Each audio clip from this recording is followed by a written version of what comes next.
অনুভবে তুমি সিজন ২ লেখনীতে লিজামনি পর্ব ৩৬ অগ্নি সর্বোচ্চ গতিতে গাড়ি স্টার্ট দেয়। ইয়ানা সামনের দিকে তাকিয়ে চোখ বড় বড় করে ফেলে। ভয়ে অগ্নির বাহু চেপে ধরে বলে, প্লিজ স্টপ দ্য কার। এইভাবে চালাবেন না প্লিজ। যে কোনো সময় অ্যাক্সিডেন্ট হয়ে যাবে। আমি ভুলে বলে ফেলেছি, আর কোনোদিন বলবো না। প্লিজ গাড়ি ধীরে ধীরে চালান। ইয়ানার কথায় অগ্নি ধমক দিয়ে বলে, চুপ। মরার শখ জেগেছে না, চল মেরে দেয়। এমনিতে বাঁচিয়ে রেখে আমার প্রতিনিয়ত ভয় নিয়ে থাকতে হয়। ইয়ানা সামনের দিকে তাকিয়ে ভয়ে শরীর কেঁপে উঠে। ইয়ানা ভয়ে চিৎকার দিয়ে বলে, মি চৌধুরী ব্রিজের সামনে ট্রাক। অগ্নি সামনে তাকায়। গাড়ি ট্রাকের দিকে ব্রেক কষার আগেই অগ্নি গাড়ি অন্যদিকে ঘুরিয়ে নেয়। গাড়িটা গিয়ে রাস্তার পাশে গাছের সাথে ধাক্কা খায়। তবে বেশি জোরে আঘাত করেনি, তার আগেই অগ্নি দক্ষ হাতে সামলে নেই। গাড়ি থামতেই অগ্নি ইয়ানার দিকে তাকায়। ইয়ানা অগ্নির বুকে হামলে পড়ে। শার্ট খামচে ধরে ফুপিয়ে কেঁদে উঠে। অগ্নি ঠোঁট ভিজিয়ে ইয়ানাকে আগলে নিয়ে শক্ত করে জড়িয়ে ধরে বলে, I am here with you, don't be afraid. শান্ত হও, কিছু হয়নি। ইয়ানা একাধারে হেঁচকি তুলতে থাকে। ভয়ে অগ্নির শার্ট আরও ভালোভাবে আঁকড়ে ধরে। ইয়ানার কান্না দেখে নিজের ধৈর্যের বাঁধ ভেঙে যায়। সামান্য রাগ দেখিয়ে ধমক দিয়ে বলে, স্টপ ক্রাইং স্টুপিড। বলেছি না আমি সাথে আছি। কান্না করলে আমাকে ছেড়ে দিয়ে দূরে গিয়ে বসো। কান্নার শব্দ পুনরায় আসলে থাপড়িয়ে অজ্ঞান করব। ইয়ানা অগ্নির ধমকে চুপ হয়ে যায়। তবে বারবার কেঁপে উঠছে নরম শরীরটা। অগ্নির বুকে মুখ গুজে দিয়ে ধীর কণ্ঠে বলে, খুব খারাপ আপনি। আমি কান্না কিরছি, আমার কান্না না থামিয়ে আমাকে ধমক দিচ্ছেন। ভালোবাসতে জানেন না? ইয়ানার কথায় অগ্নি ঠোঁট কামড়ে হাসে। এরপর ইয়ানার মাথায় হাত বুলিয়ে দিয়ে বলে, এখন কি আদর করলে কান্না থামবে? কিন্তু এখন তো মেইন রোডের পাশে আছি। গাড়ি কেঁপে উঠলে লোকজন তাকিয়ে থাকবে। লোকজনের মনোরঞ্জনের দৃশ্য হওয়া যাবে না রাস্তার মধ্যে। বাড়ি চলো, সব পেয়ে যাবে। অগ্নির কথার মানে বুঝে ইয়ানা বিরক্তি নিয়ে বুক থেকে মাথা তুলে তাকিয়ে বলে, আপনি ভালোবাসার মানে শুধু কি এইসব ওই বুঝেন? অগ্নি গাড়িটা পিছন দিকে সরিয়ে বলে, ভালোবাসাটাই তো চিনি না, মানে বুঝব কিভাবে? বুঝাও আমাকে। ইয়ানা মুচকি হাসি দিয়ে বলে, ভালোবাসা মানে হচ্ছে স্বামী স্ত্রীর এক অমূল্য বন্ধন। ভালোবাসা মানে হল একে অপরের প্রতি নিঃস্বার্থ অনুভব, বিশ্বাস, শ্রদ্ধা ও যত্নশীলতা। এটি শুধু শারীরিক সম্পর্ক নয়, বরং মানসিক, আবেগিক ও আত্মিক এক গভীর বন্ধন, যেখানে স্ত্রীর ছোট ছোট আবদারগুলোকে প্রাধান্য দিবে। কিছু কিছু সময় স্ত্রীর খুশির জন্য চন্দ্রবিলাস করবে। হাতে হাত রেখে সমুদ্রের পার হাঁটবে, এইটাই হচ্ছে ভালোবাসা। অগ্নি ঠোঁট চেপে ইয়ানার দিকে এক পলক তাকিয়ে বলে, তুমি আমার ভালোবাসা নও, তার চেয়ে মূর্ধ্বে যদি কিছু থাকে তাহলে তুমি হচ্ছে সেটা। তুমি আমার এমন এক তীব্র অনুভব যা আমাকে নিয়ন্ত্রণ হারা করে ফেলে। তোমার উপস্থিতি আমার হৃদয়হীন বুকে এ রক্তক্ষরণের বন্যা বইয়ে দেয়। চাঁদের সাথে তোমার তুলনা দিব না, কারণ তোমার সৌন্দর্যের তুলনা দেওয়ার মতো শব্দভাণ্ডার এখন ও আমার মস্তিষ্কে গঠিত হয়নি। যদি বলো স্ত্রীর প্রাধান্য, সেটা আমি নিজের থেকে ও বেশি দেয়। কিন্তু সেটা শুধুমাত্র আমাকে ঘিরে হতে হয়। আমার আবেগ আর তীব্রতা বুঝার ক্ষমতা তোমার ও নেই। ইয়ানা কিছুক্ষণ তাকিয়ে থেকে মিহি সুরে বলে, কথা দিয়ে মুগ্ধ করতে পারেন অনেক। একজন মাফিয়ার মুখে এত নরম কথা মানায় না। আপনার ব্যক্তিত্বে ছুরি আঘাত হবে। তাই অ্যালার্ট দিচ্ছি, এতটা ও নরম হবেন না। অগ্নি স্টিয়ারিং ঘুরিয়ে বাঁকা হাসে। ইয়ানা আর কিছু বলে না। চুপ হয়ে যায় একদম। মনে মনে আল্লাহর কাছে হাজার শুকরিয়া করে। ঠিক সময়ে গাড়িটাকে হ্যান্ডেল করার সুযোগ দিয়েছে। জানি না আজ কি হতো। অগ্নি গাড়ি রাস্তায় তুলে ডান পায়ে ব্রেক প্যাডেলে চাপ দেয়। এরপর স্টিয়ারিং হুইলের স্টার্ট কনসোল বাটনে চাপ দিতে যাবে, এমন সময় ইয়ানা অগ্নির হাতে ধরে ঝাঁকিয়ে বলে, মি চৌধুরী কাঠবিড়াল, প্লিজ একটা এনে দিন না। ইয়ানা গাড়ির দরজার বাহিরে তাকিয়ে আছে। ইয়ানার কথা শুনে অগ্নি কপাল কুঁচকে বাহিরে তাকায়। তাকিয়ে দেখে একটা 14 বছরের মতো বাচ্চা ছেলে একটা বাক্সের মধ্যে অনেক কাঠবিড়াল নিয়ে দাঁড়িয়ে আছে। অগ্নি ইয়ানার কথাটা নাখোঁজ করে দিয়ে বলে, প্রয়োজন নেই। কাঠবিড়াল দিয়ে কি করবে তুমি? ইয়ানা মন খারাপ করে অগ্নির দিকে তাকায়। এরপর বায়না ধরে বলে, এনে দিন না, এমন কেন করছেন? আমি এইটাকে পোষ মানাব। অগ্নি, কি প্রয়োজন? ইয়ানা, প্রাণী হচ্ছে একটা কিউটের ডিব্বা। বিড়াল তো আপনার জন্য রুমেও আসতে পারে না। সামান্য কাঠবিড়াল চেয়েছি, মানা কেন করছেন? এনে দিন না। বেশি টাকা লাগবে না। অগ্নি কপাল কুঁচকে হাসকি সুরে বলে। এই মেয়ে টাকার হিসেব কেন মিলাচ্ছ আমার সাথে? ইয়ানা, না এনে দিলে কি ভাবব শুনি? বউ হয়ে একটা জিনিস চেয়েছি, স্বামী হিসেবে এনে দেওয়া সেটা আপনার কর্তব্য। অগ্নি হালকা হেসে ইয়ানার দিকে ঝুঁকে বলে। তুমি জানো এই স্বামী শব্দটার ওজন কতটুকু? আমি পূর্ণাঙ্গ স্বামীর অধিকার ফলাতে শুরু করলে সামলাতে পারবে আমাকে? ইয়ানা কিছুটা হেলে বলে। আর কিভাবে স্বামীর অধিকার ফলায়? অগ্নি, যেদিন ফলাপ সেদিন দেখে নিও। এখন তো 1 সপ্তাহ রেস্ট নিতে হয়, পরে দেখা গেল 1 মাস রেস্ট নিতে হচ্ছে। ইয়ানা নাক মুখ কুঁচকে বলে। কতটা নির্লজ্জ আপনি! আমি কাল সিলেট গিয়ে শাহজালাল অথবা শাহ পরান মাজারে গিয়ে আরজি জানিয়ে আসব, আল্লাহ যাতে আপনাকে একটু লজ্জা শরম দান করেন। অগ্নি ইয়ানার কথায় স্বভাবসুলভ ঠোঁট কামড়ে হেসে বলে। আর এইটাও বলে এসো তোমাকে যাতে একটু শক্তি দান করে, যাতে পরের বার জ্ঞান হারিয়ে নেতিয়ে না পড়ো। ইয়ানা কটমট চোখে অগ্নির দিকে তাকায়। অগ্নি গম্ভীর হেসে গাড়ি থেকে নেমে যায়। এরপর ছেলেটাকে হাতের ইশারা দিয়ে ডাক দেয়। ছেলেটা অগ্নির ডাক শুনে এগিয়ে এসে বলে। জি স্যার, কয়টা নিবেন? অগ্নি বাক্সটার দিকে তাকিয়ে ইশারা দিয়ে বলে। একটা দিচ্ছি, এই অনেক। একটা দাও। এরপর পকেট থেকে পার্স বের করে টাকা দেওয়ার জন্য। কিন্তু পার্সে টাকা নেই, শুধু ব্যাংক কার্ড, এটিএম কার্ড রাখা। সামান্য বিরক্তি নিয়ে গাড়ির দরজা খুলে। পার্সে কোনো টাকা থাকে না, সেটা তো ভুলেই গিয়েছিল। অগ্নি গাড়ির ভিতরে একটা মানিব্যাগ থেকে 1000 টাকার নোট বের করে ছেলেটার হাতে দেয়। ছেলেটা 1000 টাকার নোট দেখে বলে। স্যার, একটার দাম তো মাত্র 200 টাকা, আপনি 1000 টাকা কেন দিয়েছেন? অগ্নি, রেখে দাও। আর কি এইটা? ওহো, কাঠবিড়াল, এইটা নিয়ে গাড়িতে বসে থাকা মেয়েটার কাছে দাও। ছেলেটা 1000 টাকার নোট নিতে না চাইলে অগ্নির এক ধমকে ভয়ে চুপসে যায়। মনে হচ্ছে ভয়ে এই বুঝি অজ্ঞান হয়ে পড়বে।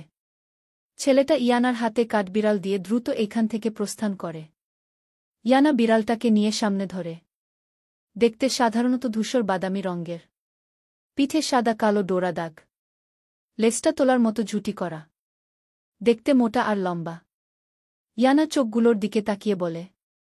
ওরে আল্লাহ, চৌধুরী কাঠবিড়ালের চোখ তো ঠিক আপনার চোখের মতো। গাড়ি চালানোর মধ্যে ইয়ানার এমন কথায় অগ্নি ভেবাচেকা খেয়ে যায়। অগ্নি থমথমে খেয়ে সেদিকে তাকিয়ে মৃদু ধমকে বলে। হোয়াট ডিড ইউ সে? ইয়ানা হাসি দিয়ে বলে। আরে এই দেখুন, কাঠবিড়ালের চোখ ও আপনার চোখের মতো ব্রাউন।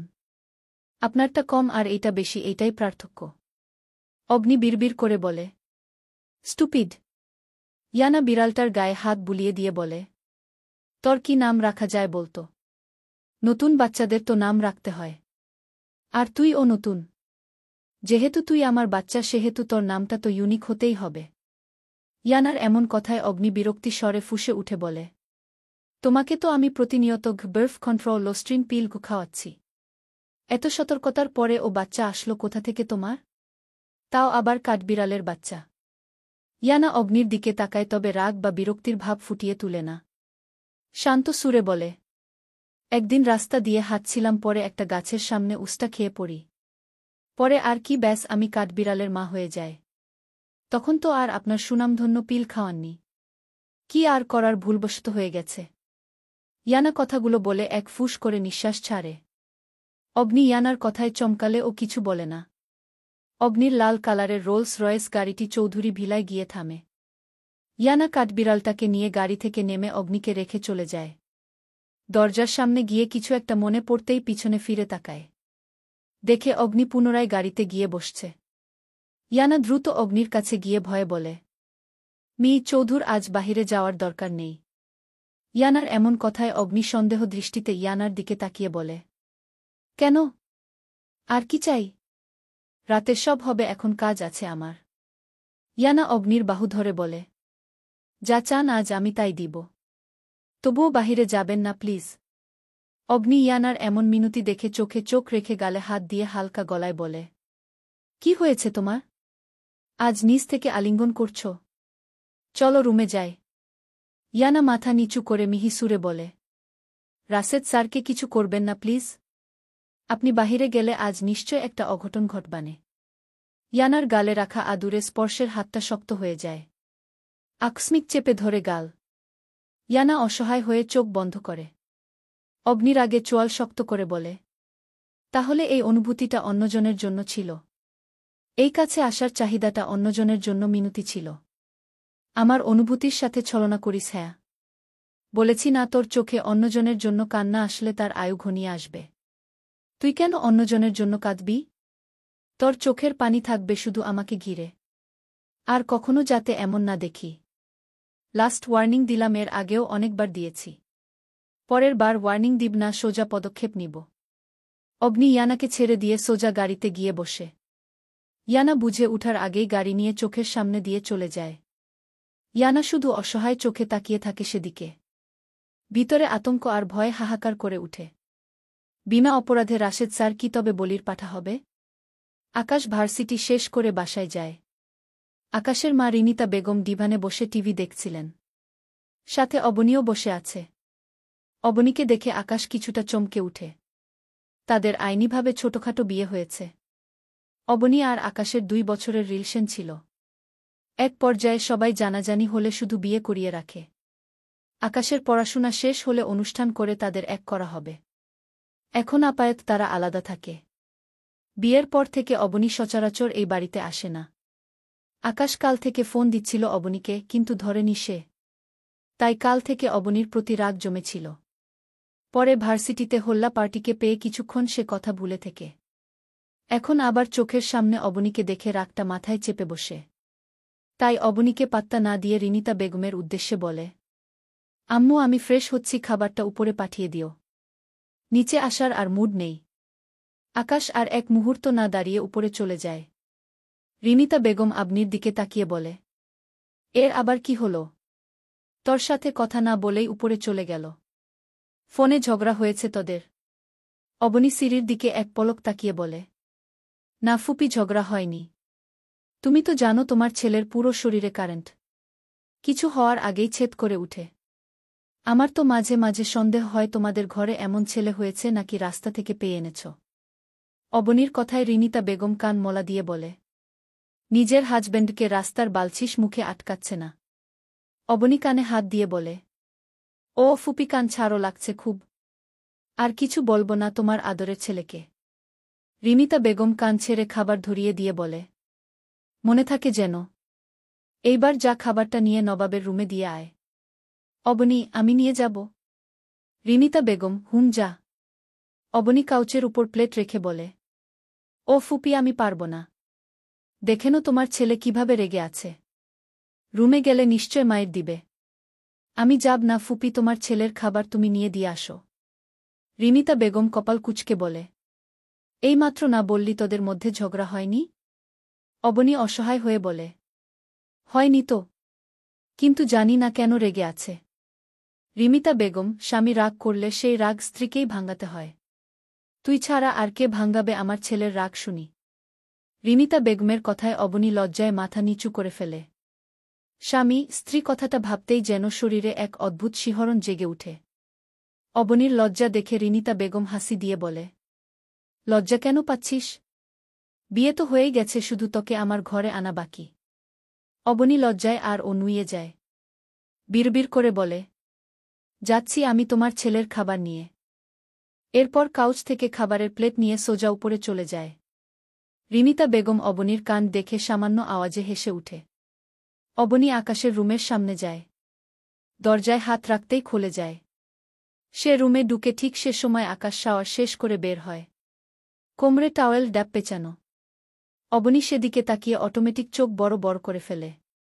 তাদের মধ্যে রিলেশন ছিল, কিন্তু কখনো এইভাবে নখ ছাড়া রুমে ঢুকেনি। আকাশ ওর হাতটা ধরেছে শুধু। আর সেটা ধরতে ও বারবার পারমিশন নিয়েছে। আজ কিভাবে ঢুকে গেল সে নিজে ও জানে না। অবনী আকাশকে দেখে কিছুটা অপ্রস্তুত হয়ে পড়ে। চোখটা হাত দিয়ে ঢেকে বলে, সরিয়ে আমার নখ করে ঢুকার উচিত ছিল। আকাশ সব তো দেখেই নিয়েছিস, এতক্ষণ দেব দেব করে তাকিয়ে।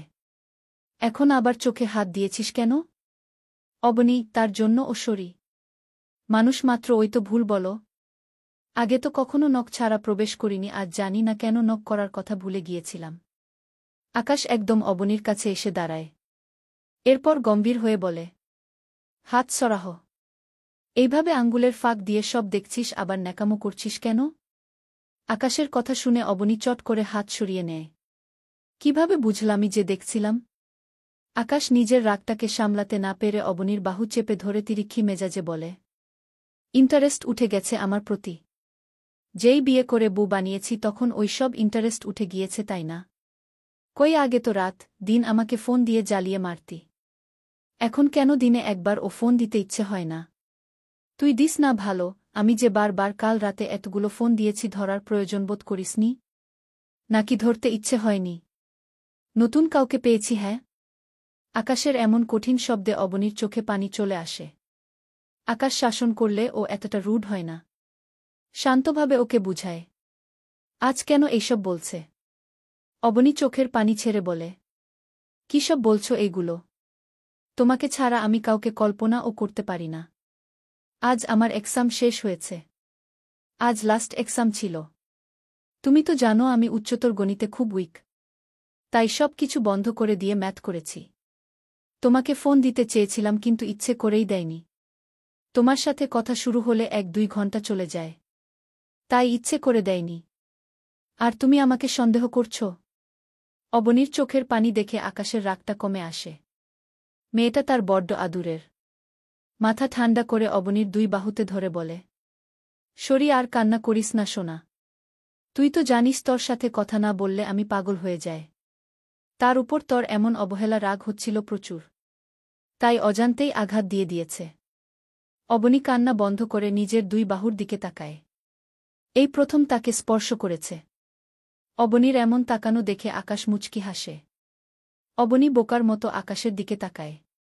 আকাশ অবনীর দিকে তাকিয়ে হাসি দিয়ে বলে, আগে বুঝছিলি না, এখন বউ হয়েছিস। আরও অনেক কিছুই করব, শুধু সময়টা আসতে দে। অবনী চোখ বড় বড় করে ফেলে। এইসব কি কথা বলছে? লজ্জায় মাথা নিচু করে ফেলে। আজ ওরা মা ছেলে এইভাবে লজ্জা দিচ্ছে কেন আমাকে?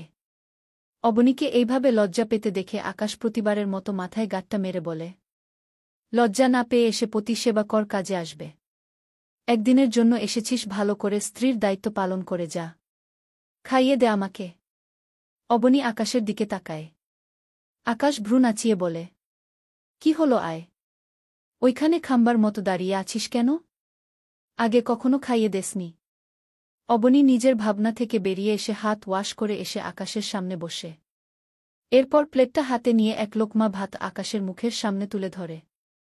আকাশ হা করে মুখে নিবে এমন সময় অবনী হাত সরিয়ে বলে, কথা দাও কামড় দিবে না, দুষ্টামি করবে না। আকাশ, করতে ইচ্ছে হয়েছিল, তবে আর করব না। এমনি অনেক কেঁদেছিস একটু আগে, আর কাঁদাতে চায় না। আপনি হাসি দিয়ে আকাশের মুখে ভাত ঢুকিয়ে দেয়। আকাশ অবনীর দিকে তাকিয়ে বলে, খেয়েছিস তুই? অবনী, হুম।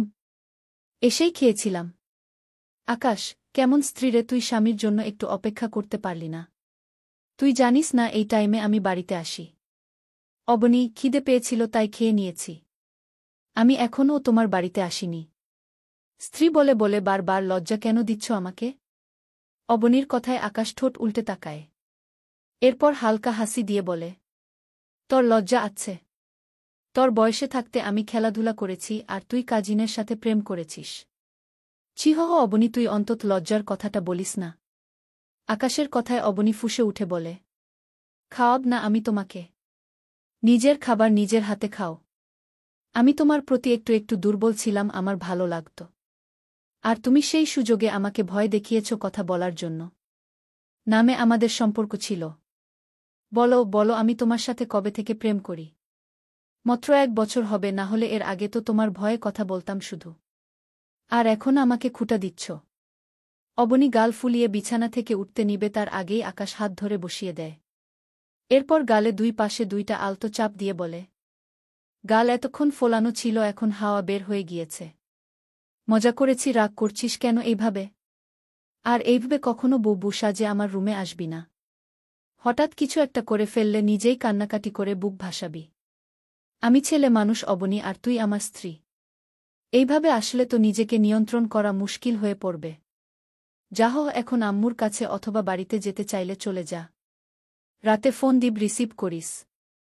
অবনী আকাশের কথা শুনে আর এক মুহূর্তও থাকে না। কোনোমতে এখান থেকে চলে আসে। আগে তো আকাশ এমন ছিল না। আজ এইসব কথা কেন বলেছে? ও কি তাহলে নির্লজ্জ হয়ে যাচ্ছে দিন দিন? অগ্নি, ইউবি আর রায়ান গাড়ির দিয়ে নিজেদের গন্তব্যে যাচ্ছিল। মাঝ রাস্তায় লোকের ভিড়ে অগ্নি বিরক্তিতে চো উচ্চারণ করে বলে, বাল ছাল, রাস্তার মধ্যে কী সব ড্রামা শুরু হয়েছে? এই সরা এইগুলোকে। অসহ্য লাগছে। রায়ান, শান্ত হ। মনে হচ্ছে কোনো অ্যাক্সিডেন্ট হয়েছে। দেখছিস না লোকের ভিড়? সবাই কিভাবে গোলাকার হয়ে দাঁড়িয়ে আছে। অগ্নির আগে কিছুটা বিরক্তি নিয়ে বলে, এই গাড়ি অন্যদিকে নিয়ে চল। অ্যাক্সিডেন্ট করার আর রাস্তা পায়নি, খুঁজে আমাদের গন্তব্যের রাস্তাটা পেয়েছিল। ইউবি, শান্ত হ, দুর্ঘটনা তো বলে আসে না। রায়ান গাড়ি নিয়ে অন্য রাস্তায় নিয়ে যায়। গাড়ি কিছুক্ষণ পরে গিয়ে থামে একটা দুতলা বিল্ডিংয়ের সামনে। রায়ান গাড়ি থেকে নেমে বলে, আমার হাত পা কাঁপছে কেন? অগ্নি রায়ানের এমন উদ্ভুত কথায় দাঁতে দাঁত চেপে বলে, তাহলে চল ফিরে যায়। তোকে গিয়ে আগুনের ছেকা দেয়। তাহলে দেখবি কাঁপাকাঁপি বন্ধ হয়ে যাবে গু। অগ্নির কথায় রায়ান চুপসে যায়। কিছু না বলে তারা বাড়ির ভিতরে প্রবেশ করে। অগ্নি বাড়ির সামনে গিয়ে কলিং বেলে চাপ দিতে একটা ৮ বছরের ছেলে এসে দরজা খুলে দেয়। সামনে ৩ জন ছেলেকে দেখে অবাক হয়ে বলে, কে তোমরা বৎস? এত সুন্দর হয়েও আমার মতো স্মার্ট ছেলের চৌকাঠে পা রাখিলে? ছেলেটার কথা শুনে অগ্নি কপাল কুঁচকে তাকায়। এরপর রায়ানের দিকে তাকিয়ে বলে, চিনিস তুই এই লিলিপুটকে? রায়ান, মনে হয় সুমুর কাজিন। বাট আমি চিনি না। ইউবি বাচ্চাটার কাছে গিয়ে বলে, মঞ্জিল সাহেব তোমার কি হয়? বাচ্চাটি, বাবা। ইউবি অগ্নি আর রায়ানের দিকে তাকায়। এরপর ছেলেটার দিকে তাকিয়ে বলে, সত্যি তুমি অনেক স্মার্ট। আচ্ছা, তোমার নাম কি? বাচ্চাটি, দীপ। UV, nice name. তোমার বাবা কোথায়? দীপ, এরা স্বামী স্ত্রী উপরে আছে, মানে আমার বাবা আর মা। বাচ্চা ছেলের কথায় ইউবি হালকা কেসে উঠে। কি লেভেলের পাকা এই ছেলে! ইউবি, যাও তোমার বাবাকে গিয়ে বলো উনার সাথে কিছু লোক দেখা করতে এসেছে। দীপ, বসেন আপনারা, আমি ডেকে নিয়ে আসছি। দীপ চলে যায়। অগ্নি, ইউবি আর রায়ান গিয়ে ডিভানে বসে। সুমু কারোর আওয়াজ পেয়ে নিচে নামতে নামতে বলে, দীপকে এসেছে রে। সুমুর ভয়েস পেয়ে ইউবি আর রায়ান সেদিকে তাকায়। আকস্মিক সামনে তাদের ৩ জনকে দেখে অপ্রস্তুত হয়ে পড়ে। নিজের হ্যালোসিনেশন ভেবে আরও ভালোভাবে তাকায়। এরা এখানে কেন? এরা সত্যি নাকি আমার স্বপ্ন? সুমু শরীরে ভালোভাবে উড়োনা জড়িয়ে তাদের সামনে এসে বলে, আসসালামু আলাইকুম। কেমন আছেন আপনারা? ইউবি হাসি দিয়ে বলে, এই তো আলহামদুলিল্লাহ, তুমি? সুমু, জি আলহামদুলিল্লাহ। ইয়ানাও এসেছে নাকি? ইউভি, না, আমরা অন্য আরেক কাজে এসেছি। তোমার মামার সাথে প্রয়োজন। সুমু, কি প্রয়োজন ভাইয়া? ইউবি কিছু বলতে যাবে এমন সময় মঞ্জিল সাহেব নিচে নামে। অগ্নিকে দেখে উনার চোখ বেরিয়ে আসার উপক্রম। মন্ত্রীর ছেলে তার বাড়িতে ভাবতেই যেন অবিশ্বাস্য লাগছে। মঞ্জিল সাহেবকে দেখে অগ্নি বাঁকা হেসে বলে, কি মি মঞ্জিল, অবাক হয়েছেন? মঞ্জিল সাহেব খুশি হয়ে বলে, মন্ত্রীর ছেলে আমার বাড়িতে অবাক হওয়ার ওই কথা। সুমু মঞ্জিল সাহেবের কাছে মিহি সুরে বলে, মামা, উনি ইয়ানার হাজব্যান্ড। আর এরা ২ জন উনার বেস্ট ফ্রেন্ড, কানাডা থেকে এসেছে। উনি ইউবি ভাইয়া আর উনি রায়ান ভাইয়া। ২ জন ওই কানাডিয়ান। মঞ্জিল সাহেব হাসি মুখে এদের সাথে হাত মিলায়। মঞ্জিল সাহেব সুমুর উদ্দেশ্যে বলে, সবার জন্য তোর হাতের স্পেশাল নাস্তা নিয়ে আয়। সুমু এখান থেকে চলে যায়। অগ্নি এইবার কিছুটা গম্ভীর হয়ে বলে, দেখুন মঞ্জিল সাহেব, আমি চেপে চেপে কথা বলতে পারি না। যা বলে একদম সোজা সাপটা। এই যে দেখছেন আমার ফ্রেন্ড রায়ান, ও সুমুকে পছন্দ করে। আর সে তাকে বিয়ে করতে চাই। সুমাইয়ার বাবা নেই, আপনি ওর অভিভাবক, তাই আপনাকে বলছি। মঞ্জিল সাহেব কিছুটা অবাক হয়। রায়ানের দিকে তাকায়। এত সুন্দর ছেলে পাওয়া তো সৌভাগ্য। এত বড় বাড়ি থেকে ওর মেয়ের জন্য বিয়ের সম্বন্ধ এসেছে। কিন্তু ছেলেটাকে তো সে চিনে না। মঞ্জিল সাহেব রায়ানের দিকে তাকিয়ে জিজ্ঞাসা করে, কিন্তু বাবা তোমার পরিচয়? অগ্নির কাটকাট উত্তর, বাবা নেই ওর। অ্যাক্সিডেন্টে মারা যায়। বাবা মা আপনজন বলতে কেউ নেই। মঞ্জিল সাহেব, তার মানে এতিম? অগ্নিশক্ত গলায় বলে, এতিম কাকে বলে জানেন? যার কেউ নেই। কিন্তু ওর তো আমি আছি। ইউবি আছে। ওর 2 বাহু আঁকড়ে ধরার জন্য আমি নিজেই যথেষ্ট। এতিম ট্যাগ লাগাবেন না মঞ্জিল সাহেব। মঞ্জিল সাহেব কিছুটা অপ্রস্তুত হয়ে বলে, দেখুন অগ্নি চৌধুরী সুমুর বাবা মারা যাওয়ার আগে বলে গিয়েছিল যাতে এমন একটা ছেলে দেখে বিয়ে দেয় যে তাকে সারা জীবন আগলে রাখবে। মেয়েটার বয়স তখন মাত্র 10 বছর ছিল। তাই এমন কারোর কাছে বিয়ে দিতে চাই যে আমার চোখের সামনে থাকবে। অগ্নি মঞ্জিল সাহেবের কথায় গম্ভীর হয়ে কপাল ঘেঁষে বলে, মঞ্জিল সাহেব একটা মাতালের কাছে বিয়ে দিয়ে যদি সামনে বসিয়ে রাখেন তাহলে কি সুমাইয়ার সুখ এসে পড়বে শুনি? সুখ এইটা নিয়ে চিন্তা করা বোকামি ছাড়া কিছুই না। নাখোঁজ করা আমার একদম পছন্দ নয়। শান্তভাবে প্রস্তাব রেখেছি, মানাটা সেটা অন্য ব্যাপার। বাট রায়ান যেহেতু পছন্দ করেছে বিয়ে তো হতেই হবে। তবে আমি আপনাকে আশ্বাস দিয়ে বলতে পারি সুমাইয়ার তিল পরিমাণ কষ্টও হবে না। আর অগ্নি চৌধুরী কাউকে কথা দিলে সেটা পালন করে। মঞ্জিল সাহেব কিছুটা ভেবে বলে, আপনাদের চৌধুরী বাড়ি সম্পর্কে শুধু আমি না পুরো দেশ জানে। আপনাদের কাছে মেয়ে দিতে পারলে এর থেকে আনন্দের কিছুই নেই। আর রায়ান বাবা যেহেতু আপনার বেস্ট ফ্রেন্ড সেহেতু আপনাদের মতো ওই হবেন। বিয়ে দিতে আমার কোনো আপত্তি নেই। শুধু মেয়ে শান্তিতে থাকলেই হবে। রায়ান এতক্ষণ চুপ থাকলে ও এখন মুখে হাসির ঝিলিক ফুটে উঠে। মঞ্জিল সাহেবের দিকে তাকিয়ে বলে, ধন্যবাদ আঙ্কেল রাজি হওয়ার জন্য। মঞ্জিল সাহেব, কিন্তু বাবা কি করো তুমি? Ryan said, criminal investigation department officer. বাসায় আমি একা থাকি, কাজের লোক স্টাফ ছাড়া। মঞ্জিল সাহেব সন্তুষ্ট হন। এমন ছেলে আজকাল পাওয়া যায় না সচরাচর। অগ্নি বুঝতেই পেরেছেন বেড়াতে এসেছে। সারা জীবন থাকার জন্য আসেনি। তাই বিয়েটা 2-1 দিনের মধ্যে করাতে হবে। মঞ্জিল সাহেব, একটা মেয়ে মাত্র। এত তাড়াতাড়ি আয়োজন ছাড়া কিভাবে বিয়ে দিব? অগ্নি, আয়োজন করলে কি হবে শুনি? খাওয়াতে চাইলে সবাইকে একদিন গরু জবাই দিয়ে খাওয়ান। বিয়ে উপলক্ষে খেতে হবে তার তো কোনো মানে নেই। আমি যদি রাত 12টার সময় কাউকে না জানিয়ে বিয়ে করতে পারি তাহলে তারা করলে সমস্যা কোথায়? অগ্নির কথায় মঞ্জিল সাহেব চুপসে যায়। কিছু বলার নেই আর। মঞ্জিল সাহেব, ওকে আমি সবার সাথে কথা বলছি। আপনাদের রাতে ফোন দিয়ে জানাব। সুমু এতক্ষণ কফি আর কিছু খাবার নিয়ে দাঁড়িয়ে থেকে এইসব কথা শুনছিল। সে পুরা স্তব্ধ হয়ে যায়। কিসব আলোচনা করছিল ওরা? আমার বিয়ে। তা ও আবার রায়ান ভাইয়ার সাথে। উনি আমাকে কবে থেকে পছন্দ করা শুরু করল? দেখা তো হয়েছে মাত্র কয়েকবার। সুমুকে দাঁড়িয়ে থাকতে দেখে মঞ্জিল সাহেব হাসি দিয়ে বলে, আরে কিরে মা, দাঁড়িয়ে আছিস কেন? কফিটা দে ওদের। সুমুর ভাবনা ভাঙ্গে মঞ্জিল সাহেবের কথা শুনে। সুমু, হ্যাঁ। আগ্নি, প্রয়োজন নেই। খাব না কিছু? এখন কফি খাওয়ার টাইম না। যাচ্ছি মঞ্জিল সাহেব। রাতে তাহলে কথা হচ্ছে। রায়ান এক পলক সুমুর দিকে তাকায়। দুজনের চোখাচোখি হতেই সুমু চোখ নামিয়ে নেয়। রায়ান খুব ভালোভাবে সুমুরকে পরখ করে। শরীরে গোলাপি কালারের একটা কুর্তি।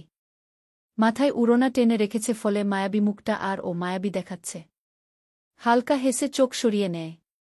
এরপর তারা 3 জন বেরিয়ে যায় বিদায় জানিয়ে। অগ্নি তারা চলে যেতেই সুমু মিহি সুরে বলে, মামা এত তাড়াতাড়ি বিয়ে কেন দিচ্ছ আমায়? মঞ্জিল সাহেব সুমুর মাথাত হাত রেখে বলে, মারে তোর ভালোটাই করেছি। ইয়ানা ও তো সংসার গুছিয়ে নিয়েছে। আকাশ বিয়ে করেছে একদিন, সে ও সংসার গুছিয়ে নিয়েছে। রুহান আরও তারা ও নিবে। আমি মরে যাওয়ার আগে আমি তোর গুছানো সংসারটা দেখে যেতে চাই। সুমু, মরার কথা কেন বলছো মামা? আজ পর্যন্ত তোমরা যা সিদ্ধান্ত নিয়েছ সব মেনে নিয়েছি। কারণ কখনো আমার ভুল সিদ্ধান্ত নাওনি। আজ ও নিবে না আমি জানি। তুমি যা চাইবে তাই হবে মামা। মঞ্জিল সাহেব ভাগ্নির মাথায় হাত বুলিয়ে দেয়। আর এইদিকে সুমুর ভিতরে চলছে এক রহস্যময় ঘূর্ণিঝড়। গাড়ি মাঝ রাস্তায় আসলেই দেখতে পায় আরিফ গাড়ি নিয়ে দাঁড়িয়ে আছে।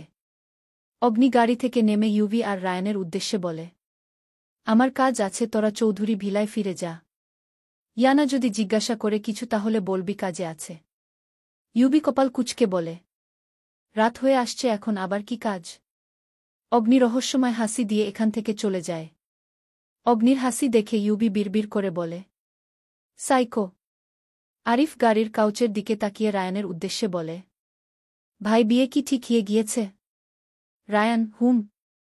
আরিফ হাসি দিয়ে বলে, আলহামদুলিল্লাহ। ভাই মিষ্টিটা পাঠিয়ে দিয়েন। আরিফ হাসতে হাসতে চলে যায় অগ্নির কাছে।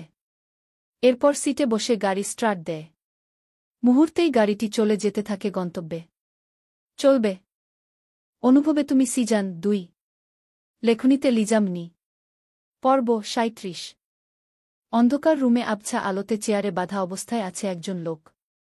বয়সটা হালকা বয়সের। মুখে কষ্টিপ লাগানো। কথা বলতে পারছে না। শুধু চারদিকে তাকিয়ে ভয়ে মুচড়ামুচুরি করে যাচ্ছে। এমন সময় দরজা ঠেলে বেরিয়ে আসে একজন ব্যক্তি। শরীরে কালো লং কোট। মাথায় আছে কালো হুডি। লোকটা ধীর পায়ে এসে বাঁধা লোকটার সামনে বসে। ঘাড় কাত করে বাঁধা লোকটার দিকে তাকায়। লোকটা ব্যক্তিটির হালকা ব্রাউন চোখগুলো দেখে আটকে উঠে। মুখের কষ্টিপ খুলে দেওয়ার জন্য ছটফট করতে থাকে। প্রায় ২০ মিনিট পিনপিন নীরবতা। লোকটার মুখ খুলে দেওয়া হয়। লোকটা ছাড়া পেতেই কালো হুডি পরা ব্যক্তিটার দিকে আকুতি নিয়ে বলে, আমাকে এখানে কেন নিয়ে এসেছেন? আর আপনারা কারা? হুডি পরা ব্যক্তিটি রহস্যময় হাসি দিয়ে বলে, সেটা তোর না জানলে ও চলবে। এরপর সামনের দিকে তাকিয়ে ইশারা দিয়ে বলে, আরিফ দলিলগুলো নিয়ে আয়। লোকটি সকল বডিগার্ডের দিকে তাকায়। সবাই কালো হুডিতে আচ্ছন্ন হয়ে আছে। মুখ দেখার ইয়াত্তা নেই। আরিফ কথামত একটা ফাইল নিয়ে এসে বলে, ভাই এখানে সব কিছু আছে। যা যা করতে বলেছিলেন সব করা শেষ। অগ্নি বাঁকা হেসে লোকটার আতঙ্কিত মুখের দিকে তাকিয়ে বলে, ভয় পাবেন না। মারার জন্য আনিনি। জাস্ট সবগুলো জায়গায় সাইন করে দিন। লোকটা কাগজের দিকে তাকিয়ে বলে, কিসের কাগজ এইগুলো? অগ্নি গম্ভীর কণ্ঠে বলে, তোর সমস্ত সম্পত্তির। নে দ্রুত সাইন কর। সময় খুব কম আমার। লোকটা অবাক হয় প্রচুর। সাথে ভয় আর অসহায়ত্ব মিশিয়ে বলে, আমার সম্পত্তির উপর নজর কেন গিয়েছে আপনাদের? কারা আপনারা? কোনো ছিনতাইকারী? আচ্ছা, যদি ছিনতাইকারী হয়ে থাকেন তাহলে টাকার প্রয়োজন, তাই তো? দিয়ে দিচ্ছি আমি আমার ব্যাংকের অ্যাকাউন্ট। সেখানে ৫০ লক্ষ টাকা আছে। আপনারা অনায়াসে নিয়ে নিন। কিছু করব না।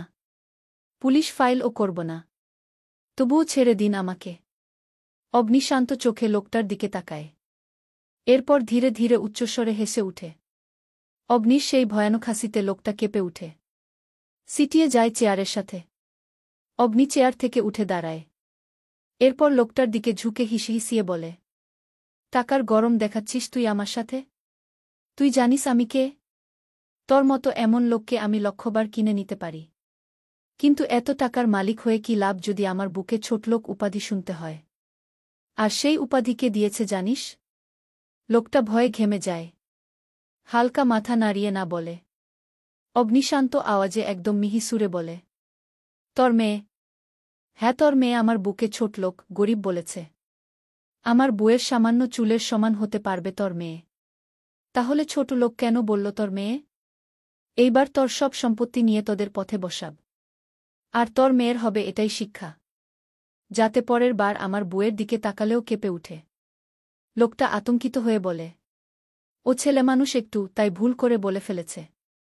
আপনার বউয়ের কাছে আমার মেয়ে পা ধরে ক্ষমা চাইবে।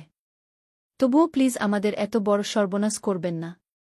লোকটার আকুতি দেখে অগ্নি বিরক্তি নিয়ে বলে, চুপ। এইভাবে ন্যাকা কান্না করছিস কেন? ক্ষমা নামক কোনো ওয়ার্ড নেই আমার কাছে। আর সেটা যদি আমার বুকে ঘিরে হয় তাহলে তো আর ও আগে নেই। মেয়ে বলে আজ তোর মেয়ে বেঁচে গেল। যদি ও ছেলে হতো তার দেহটা এতক্ষণে ছিন্নবিচ্ছন্ন করে সালফিউরিক অ্যাসিডে ডুবিয়ে মারতাম। চুপচাপ সাইন কর। না হলে শুধু তুই নয়, তোর পুরো পরিবারকে আমি জমের দরজায় পাঠাব। তখন তোর মেয়ে ও ছাড় পাবে না। লোকটা শান্ত হয়ে বলে, এই ব্যবসা আমার রক্তে গড়ে তোলা। এইভাবে আমি বিলিয়ে দিতে পারব না। প্রয়োজন হলে প্রশাসনের সহায়তা নিব। তবুও কাউকে দিব না। অগ্নি ঘাড় কাত করে ব্যক্তিটার দিকে তাকায়। বিকৃত হাসি দিয়ে বলে, বেঁচে ফিরে তবেই না প্রশাসন ডাকবি। আর অফিসারের নাম্বারটা আমার থেকে নিয়ে যাস। সাইন করবি নাকি পুরো ফ্যামিলি জ্বালিয়ে দিব। চিন্তা করিস না, তোর ভবনের চারপাশে আমার লোক। জাস্ট একটা ফোনে তোর ছেলে মেয়ে সব ধ্বংস হবে। এখন বল, আমি কি ফোন দিব নাকি তুই সাইন করবি? লোকটা ভয়ে আতকে উঠে। পরিবারের জন্য হাহাকার করে উঠে হৃদয়। কলমটা হাতে নিয়ে কাপা কণ্ঠে বলে, কোথায় কোথায় সাইন করতে হবে বলেন আমাকে? আমি সাইন করছি। অগ্নি ইশারা দিতেই লোকটা চোখের পানি ছেড়ে দিয়ে সাইন করে দেয় কয়েকটা জায়গায়। লোকটা, আমার সব সম্পত্তি এখন আপনার। আমার পরিবারকে ছেড়ে দিন। অগ্নি পেপারগুলো হাতে নিয়ে বলে, গুড জব। তবে সম্পত্তি আমি নয়, এগুলো এতিমখানায় যাবে। আর সেটা তোর নামেই যাবে। সবাই জানবে তুই নিজ দায়িত্বে নিজের সম্পত্তি এতিমখানায় দান করেছিস। আর নিজে বেছে নিয়েছিস এক সাধারণ মধ্যবিত্ত জীবন। মন খারাপ করিস না, তোর সুনাম হবে প্রচুর। আরিফ অগ্নির কথায় ভেবেচেকা খেয়ে তাকিয়ে আছে। সবকিছু কেড়ে নিয়ে সান্ত্বনা দিচ্ছে নাকি ভালো মানুষই দেখাচ্ছে। অগ্নি বাঁকা হেসে একজন গার্ডের উদ্দেশ্যে বলে, উনাকে উনার বাড়িতে নিয়ে পৌঁছে দিয়ে আয়। লোকটা একদম পাথরের মতো হয়ে যায়। নিজের সবকিছু হারিয়ে যেন একদম চুপ হয়ে গেছে। লোকটাকে নিয়ে একটা গার্ড চলে যায়। অগ্নি ভিতর থেকে বেরিয়ে গাড়িতে যেতে নিবে এমন সময় একটা গুলি এসে আচমকা তার বুক বরাবর ঘেঁষে যায়। বুকে না গেঁথলেও কিছুটা আঘাতপ্রাপ্ত হয়ে রক্ত ঝরতে থাকে। আচমকা আক্রমণে সে কিছুটা অবাক হয়। কিন্তু পরমুহূর্তেই রাগে পুরো শরীর কেঁপে উঠে। ভয়ানক নজরে সেই দিকে তাকায় যেখান থেকে গুলি এসেছে। সেখানে তাকাতেই একটা ছায়া সরে যায়। আরিফ অগ্নির কাছে এসে অধৈর্য হয়ে বলে, ভাই লাগেনি তো? ভাই, রক্ত ঝরছে। অগ্নি হালকা আওয়াজে বলে, না লাগেনি, ঠিক আছি আমি। শুধু শরীর ঘেঁষে গিয়েছে। অগ্নি আরিফকে কিছু একটা ইশারা দিতেই আরিফ সেখান থেকে সরে যায়। অগ্নি নিজের লং কোটটাকে খুলে গাড়ির ভিতরে ছুঁড়ে মারে। এরপর বুকে হাত দিয়ে চেপে ধরে, যাতে অতিরিক্ত ব্লিডিং না হয়। কিছুটা গম্ভীর হয়ে গাড়িতে হেলান দিয়ে দাঁড়ায়। কিছুক্ষণের মধ্যে কারোর গঙ্গানির আওয়াজ ভেসে আসে। সেদিকে তাকিয়ে দেখে আরিফ একজন ছোটখাটো ব্যক্তিকে কলার চেপে ধরে নিয়ে আসছে। আর লোকটা সর্বশক্তি দিয়ে ধস্তাধস্তি করে যাচ্ছে। আরিফ এক ঝটকায় লোকটাকে অগ্নির সামনে এনে ছুঁড়ে মারে। লোকটা মাটিতে গিয়ে মুখ থুবড়ে পড়ে। আরিফ লোকটার দিকে তাকিয়ে বলে, ভাই, এই ছেলেটাই গুলি মেরেছে। শালা সাইজে ছোট হলে কি হবে, কাজ করে একদম আকাশ সমান। অগ্নি ছেলেটার দিকে তাকিয়ে গম্ভীর হয়ে হলে, আমার কাছেই কেন বারবার মরতে আসিস তোরা? আর কত রক্ত রাঙ্গা করব এই হাত? এতটা ভালোবাসিস আমাকে যে আমার হাতে একদম মরতে চলে আসিস? বুকের পাঠা দেখে আমি জাস্ট অবাক হচ্ছি। দেখে তো মনে হচ্ছে 20-22 বছরের। অল্প বয়সে এত তেজ। আর সেই তেজ নিয়ে চলে এসেছিস অগ্নি চৌধুরীকে মারতে। আমাকে ভালো হতে দিবি না, তাই না? শান্ত কণ্ঠস্বর ধীরে ধীরে ভয়ানক আওয়াজে পরিণত হয়। ক্রোধে চোখের কার্নিশ লাল হয়ে যায়। পায়ে পড়া শক্ত সু দিয়ে ছেলেটার গলায় চেপে ধরে। ছেলেটা মাটির সাথে ছটফট করতে থাকে। অগ্নির পা ধরে নিজের গলা থেকে বারবার নামাতে চেষ্টা করছে।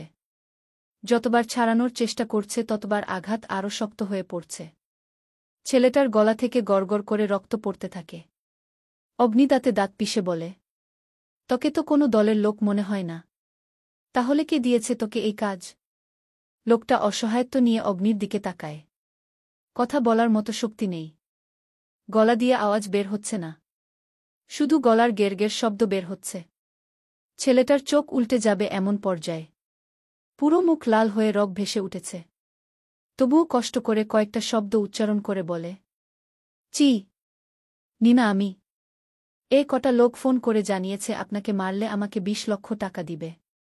আমি 20,000 টাকা ও কখনো একসাথে চোখে দেখিনি। আর 20 লক্ষটার কথা শুনে লোভ সামলাতে পারিনি।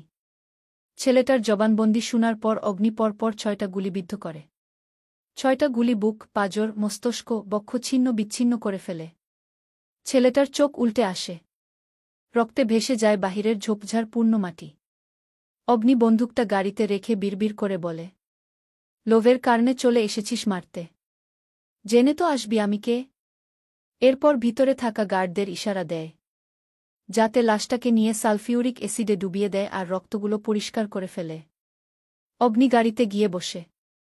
আরিফ ড্রাইভিং করে বলে, ভাই কোন হসপিটালে যাব? অগ্নি কপাল কুঁচকে বলে, হসপিটালে কেন? আরিফ, ভাই ব্লিডিং হচ্ছে আপনার। যে কোনো সময় গান হারিয়ে ফেলবেন। হসপিটালে গিয়ে চিকিৎসা নিয়ে আসেন।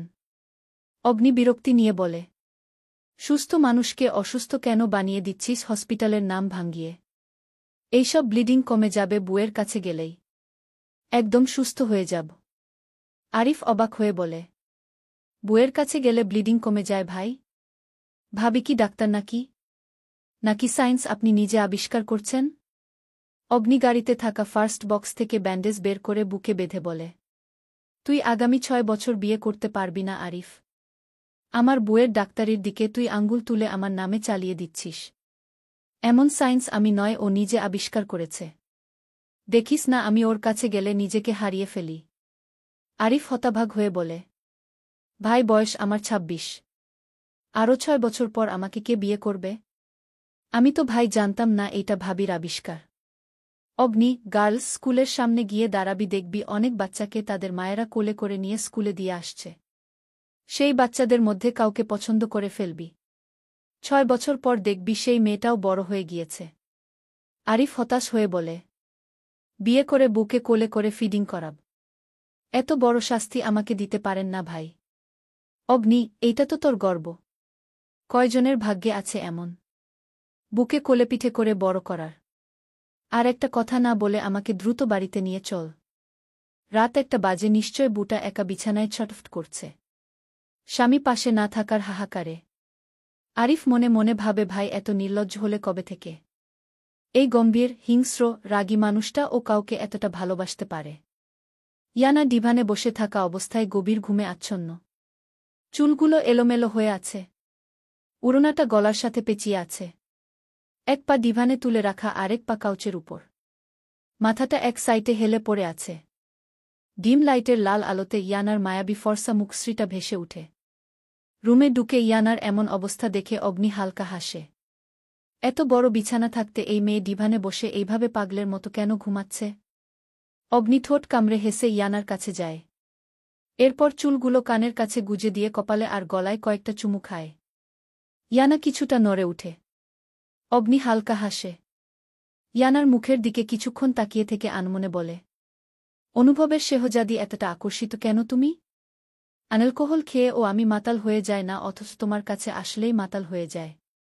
তুমি নিজেই কি অ্যালকোহল, নাকি নিজের শরীরের অ্যালকোহল মাখিয়ে রাখো আমাকে সিডিউস করার জন্য?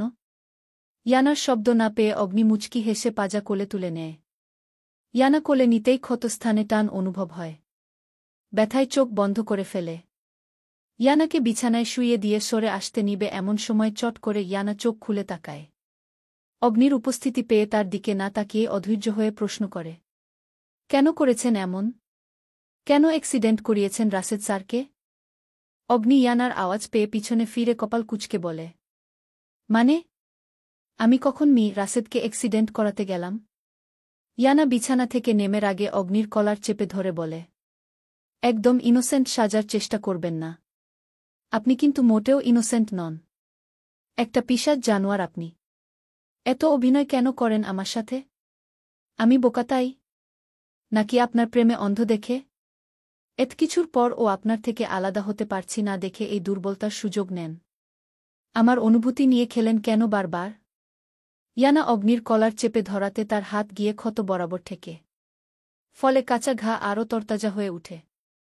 ব্যান্ডেজের উপর দিয়ে কিছু রক্ত বের হয়ে আসে। অগ্নি ইয়ানাকে কিছুটা ধমক দিয়ে বলে, জাস্ট স্টপ ইয়ানা। পাগলের মতো কিসব বকছ? আর একটা কথাও যাতে না শুনি।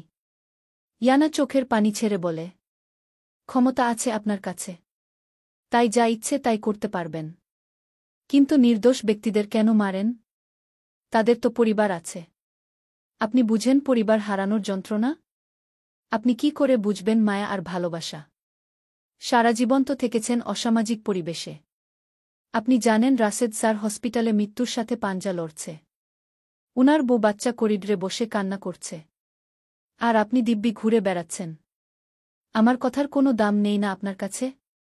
বারবার মিনতি করেছি কিছু করবেন না প্লিজ। কিন্তু সেই আপনি করেছেন। অগ্নি ইয়ানার দিকে তাকায়।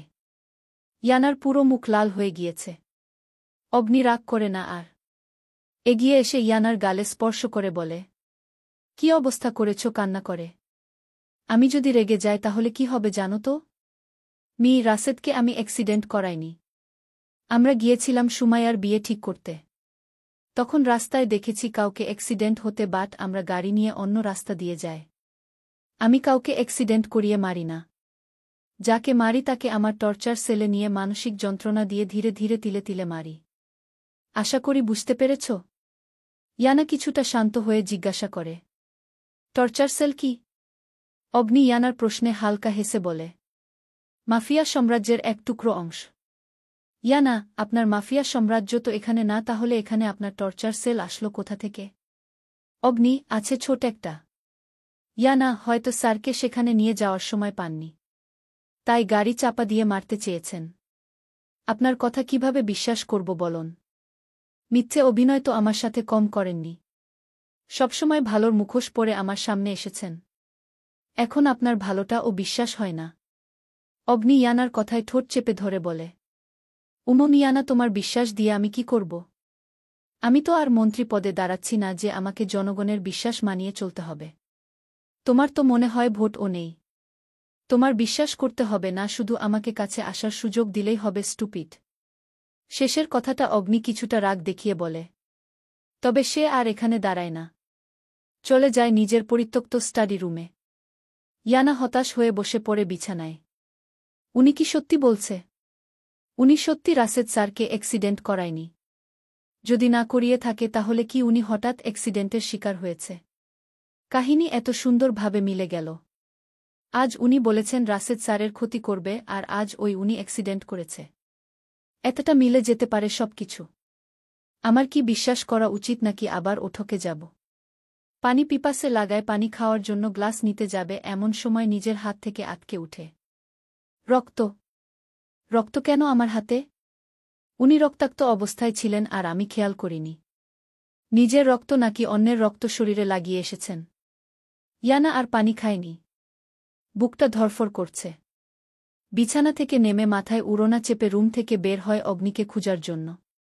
নিজের বেডরুমে মিউজিক চালিয়ে নাচছে ঝর্ণা। সামনে বিভিন্ন ধরনের ওয়াইন। এক প্রকার মাতাল হয়েই নাচ করছে। নাচার ব্যাঘাত ঘটে কারোর ফোনের রিংটনে। ঝর্ণা টলতে টলতে গিয়ে ফোনটা বিরক্তি নিয়ে কানে চেপে ধরে বলে, হ্যালো, কে বলছেন? অপর পাশ থেকে। চোখ বুলিয়ে নাম্বারের দিকে তাকাও। মাতাল হয়ে বুঁদ হয়ে আছে। অগ্নি চৌধুরী কি মরে টরে গেল নাকি? লোকটার কথা শুনে ঝর্ণা ধমক দিয়ে বলে, সেট আপ রায়হান, আমার অগ্নিকে নিয়ে আজেবাজে কথা একদম বলবে না।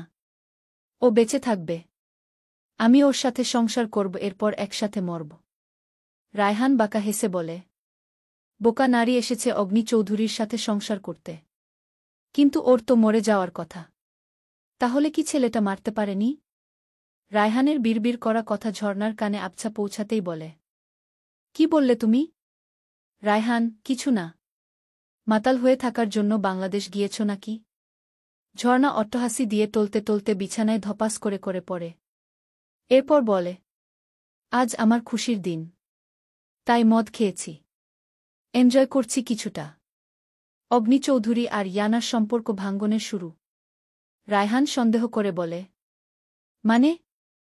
ঝর্ণা মাতলামো কণ্ঠে বলে, মানে হলো এই যে আমি এক ধাপ এগিয়ে গিয়েছে। বিকালে ইয়ানা অগ্নিকে মিনতি করতে দেখেছি তাদের ভার্সিটির স্যারকে যাতে না মারে।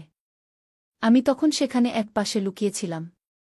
যেহেতু তারা বাড়ির বাহিরে কথা বলেছে তাই সব শুনেছি। কিন্তু ইয়ানার মিনতি অগ্নি তাচ্ছিল্যভাবে উড়িয়ে দেয়। ইয়ানা কান্না করে বারবার বলছিল যাতে কিছু না করে। আর সেটার সুযোগ নিয়েছি আমি। মেরে দিয়েছি স্যারটাকে। কিন্তু শালা মরেনি। গাড়ি দিয়ে ধাক্কা দেওয়ার পর ও বেঁচে গিয়েছে। যাই হোক, নিশ্চয় এখন সব দোষ অগ্নির কাছে গিয়ে পড়ব। ইয়ানা ঘৃণা করবে বেশি বেশি করে। এরপর ধীরে ধীরে সম্পর্ক শেষ। ওই মেয়ের জায়গায় আমি যাব। আমি হব অগ্নি চৌধুরীর ওয়াইফ। ঝর্ণা এইসব বলতে বলতে চোখ বন্ধ করে ফেলে। রায়হান ঝর্ণার শব্দ না পেয়ে বারবার হ্যালো হ্যালো করছে। বুঝেছে বেশি গিলার কারণে ঘুমিয়ে পড়েছে। রায়হান রেগে কিছুটা বিশ্রী গালি দেয়। তারপর ঝর্ণার কথাটা ভেবে হাসি ফুটে উঠে। ইয়ানা কিছুক্ষণ খুঁজাখুঁজির পর অগ্নিকে দেখতে পায় একটা পরিত্যক্ত স্টাডি রুমে। খোলা বুক, চেয়ারে হেলান দিয়ে চোখ বন্ধ করে রেখেছে। ইয়ানা বিনা আওয়াজে সেই দিকে এগিয়ে যায়। অগ্নির বুকে ক্ষত দেখে ইয়ানা আটকে উঠে। কেমন ক্ষত হয়ে আছে জায়গাটা। ফর্সা বুকের চারপাশে লাল হয়ে গিয়েছে একদম, আর মধ্যে গভীর ইনজুরি। ইয়ানা ফুপিয়ে উঠে। এমন আঘাত নিয়ে কিভাবে শান্তিতে শুয়ে আছে? ব্যথা লাগে না লোকটার? ইয়ানা আস্তে করে ইয়ানার ক্ষত জায়গায় স্পর্শ করতে যাবে, হুট করে অগ্নি হাত ধরে ফেলে। চোখ খোলে ইয়ানার দিকে তাকায়। ইয়ানা ক্ষত থেকে চোখ সরিয়ে অগ্নির দিকে অশ্রু নয়নে তাকায়। অগ্নি ইয়ানার হাত সরিয়ে দিয়ে বলে, কেন এসেছ এখানে? রাগ কমানোর জন্য এখানে এসেছি। পুনরায় এখানে আসলে আবার রাগাতে এসেছ? আমার ধৈর্য খুব কম। উল্টাপাল্টা কিছু বলবে না, কিছু করে বসো। ইয়ানা শক্ত গলায় বলে, রাগাতে আসেনি। কতটা ক্ষত তাকিয়ে দেখেছেন? ব্যথা করে না? রোবটের মতো শক্ত হয়ে বসে আছেন। ইয়ানার অথায় অগ্নি ঠোঁট নিচের কামড়ে ধরে হেসে বলে, কিছু হবে না, রুমে যাও। এমন ক্ষত কিছু হবে না। অগ্নির এমন খাপছাড়া কথায় ইয়ানা শক্ত কণ্ঠে নিয়ে বলে, বসে থাকবেন এখানে? আসছি আমি। এসে যাতে আপনাকে একই জায়গায় দেখতে পায়। চুপচাপ বসে থাকবেন। একদম আমার কথার অবাধ্য হবেন না। হলে কিন্তু খবর খারাপ করব। অগ্নি কপাল কুঁচকে বলে, আমার ডায়লগ আমাকেই দিচ্ছ? ইয়ানা, হ্যাঁ দিচ্ছি। সমান সমান অধিকার তো তাই। চুপচাপ বসে থাকবেন, আসছি আমি। ইয়ানা স্টাডি রুম থেকে বেরিয়ে এসে তাদের রুমে যায়। এরপর ড্রয়ার খুলে ফাস্ট বক্স বের করে পুনরায় অগ্নির কাছে যায়। ভিতরে প্রবেশ করে বক্সটাকে কাউচের উপর রাখে। এরপর কাপা হাতে অ্যালকোহল আর তুলো নিয়ে অগ্নির সামনে গিয়ে ঝুঁকে। ইয়ানা কাঁপছে ভয় আর চিন্তায়। বুকে মনে হচ্ছে চাপা কান্না আটকে রেখেছে। চোখ দুটি স্থির, অথচ ভিতরে তাণ্ডব চলছে। রক্তে ভেজা শার্টটা ধীর হাতে খুলে ফেলে। অগ্নি ঠোঁট কামড়ে ইয়ানার দিকে তাকিয়ে থাকে। ইয়ানা তুলো দিয়ে গুলির চারপাশটা পরিষ্কার করে। ইয়ানা তুলো ধরে কিছুটা চাপ দেয় যাতে ভেতর থেকে ও পরিষ্কার হয়। অগ্নির ব্যথা লাগে, তবে কোনো শব্দ করে না।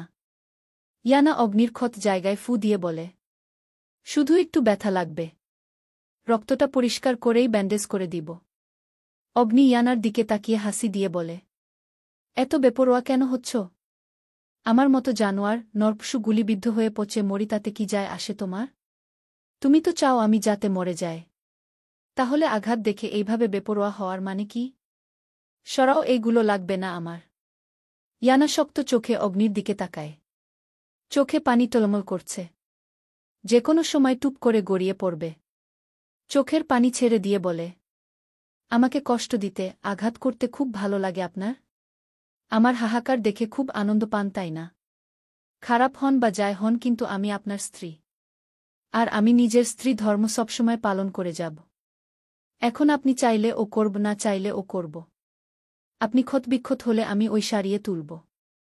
অগ্নি একই ভঙ্গিমায় ইয়ানার দিকে তাকিয়ে থাকে। ইয়ানা এক হাতে তুলো চেপে ধরে অন্য হাতে ধীরে ধীরে ব্যান্ডেজ করে দেয়। ব্যান্ডেজ শেষে ইয়ানা চলে আসতে চাইলে অগ্নি শক্ত হাতে ইয়ানার কোমর চেপে ধরে নিজের উরুর উপর বসিয়ে দেয়। অগ্নির এমন কাণ্ডে ইয়ানা ভরকে যায়। ইয়ানা চোখ ঘুরিয়ে অগ্নির দিকে তাকায়। অগ্নির চোখে মাদকতা, ব্যাকুলতা আর কাছে পাওয়ার তীব্র অনুভব। অগ্নির পরিস্থিতি অনুধাবন করতে পেরে ইয়ানা চট করে উঠে আসতে চায়। কিন্তু অগ্নি গভীরভাবে ইয়ানাকে আঁকড়ে ধরে। ইয়ানা কিছুটা অপ্রস্তুত হয়ে বলে, আটকে রেখেছেন কেন এইভাবে? ছাড়ুন আমাকে। অগ্নি ইয়ানার ঘাড়ের পিছনে চুলগুলো সরিয়ে মুখ ডুবিয়ে বলে, I need you so close. I'm restless without you. অগ্নির কথায় ইয়ানা চোখ বড় বড় করে ফেলে। কেঁপে উঠে পুরো শরীর। উঠে আসতে চায় কিন্তু পারে না। অগ্নি ইয়ানার পেট আঁকড়ে ধরে নিজের সাথে চেপে ধরে রেখেছে। ইয়ানা অসহায় হয়ে বলে, আপনি অসুস্থ মি চৌধুরী। ব্যথা পাবেন। আপনি সুস্থ হন আগে। অগ্নি ইয়ানার কথায় মুখ তুলে বলে, ফেরেশতারা কিন্তু অভিশাপ দিবে জান। আর এই হাদিস তুমি ওই আমাকে শিখিয়েছ। স্বামী আলিঙ্গন করলে দূরে যেতে নেই। অগ্নির কথায় ইয়ানা ভ্রু নাচিয়ে তাকায়। এইটাও মনে রেখেছেন উনি? অগ্নির এই দুই বাক্যে চুপসে যায় ইয়ানা। কি বলবে আর? বলার মতো কোনো ভাষা খুঁজে পাচ্ছে না। আত্মসমর্পণ করে অগ্নির কাছে। ইয়ানা ঠোঁট ভিজিয়ে বলে, রুমে চলুন। অগ্নি ইয়ানাকে কোলে তোলে নিয়ে বলে, প্রয়োজন নেই। আমার পুরনো স্টাডি রুম ওই যথেষ্ট। ভালোবাসা থাকলে বন জঙ্গলে ও সুন্দর। অগ্নি ইয়ানাকে কাউচের উপর শুইয়ে দেয়। এরপর ধীর পায়ে দরজা বন্ধ করে আসে। এরপর ঝুঁকে পড়ে ইয়ানার উপর। অগ্নি ইয়ানার কানে ফিসফিসিয়ে বলে, নড়াচড়া কম করবে, না হলে হ্যান্ডকাফ লাগাব। ইয়ানা চোখ বন্ধ করে কেঁপে উঠে। জানা নেই এই অনুভূতির নাম কি। এত দূরত্বের পর ও কেন এত কাছে আসা? লোকটার তার স্বামী, তাই হয়ত। অগ্নি ইয়ানার 2 হাত চেপে ধরে ঠোঁটগুলো আঁকড়ে ধরে। প্রত্যেকবারের মতো প্রথমে নরম, এরপর শক্ত উন্মাদনা। প্রায় 10 মিনিট পর ছেড়ে ইয়ানার দিকে তাকিয়ে বলে, তোমাকে এখন কেমন লাগছে বলবো? ইয়ানা কাপা কণ্ঠে বলে, কেমন?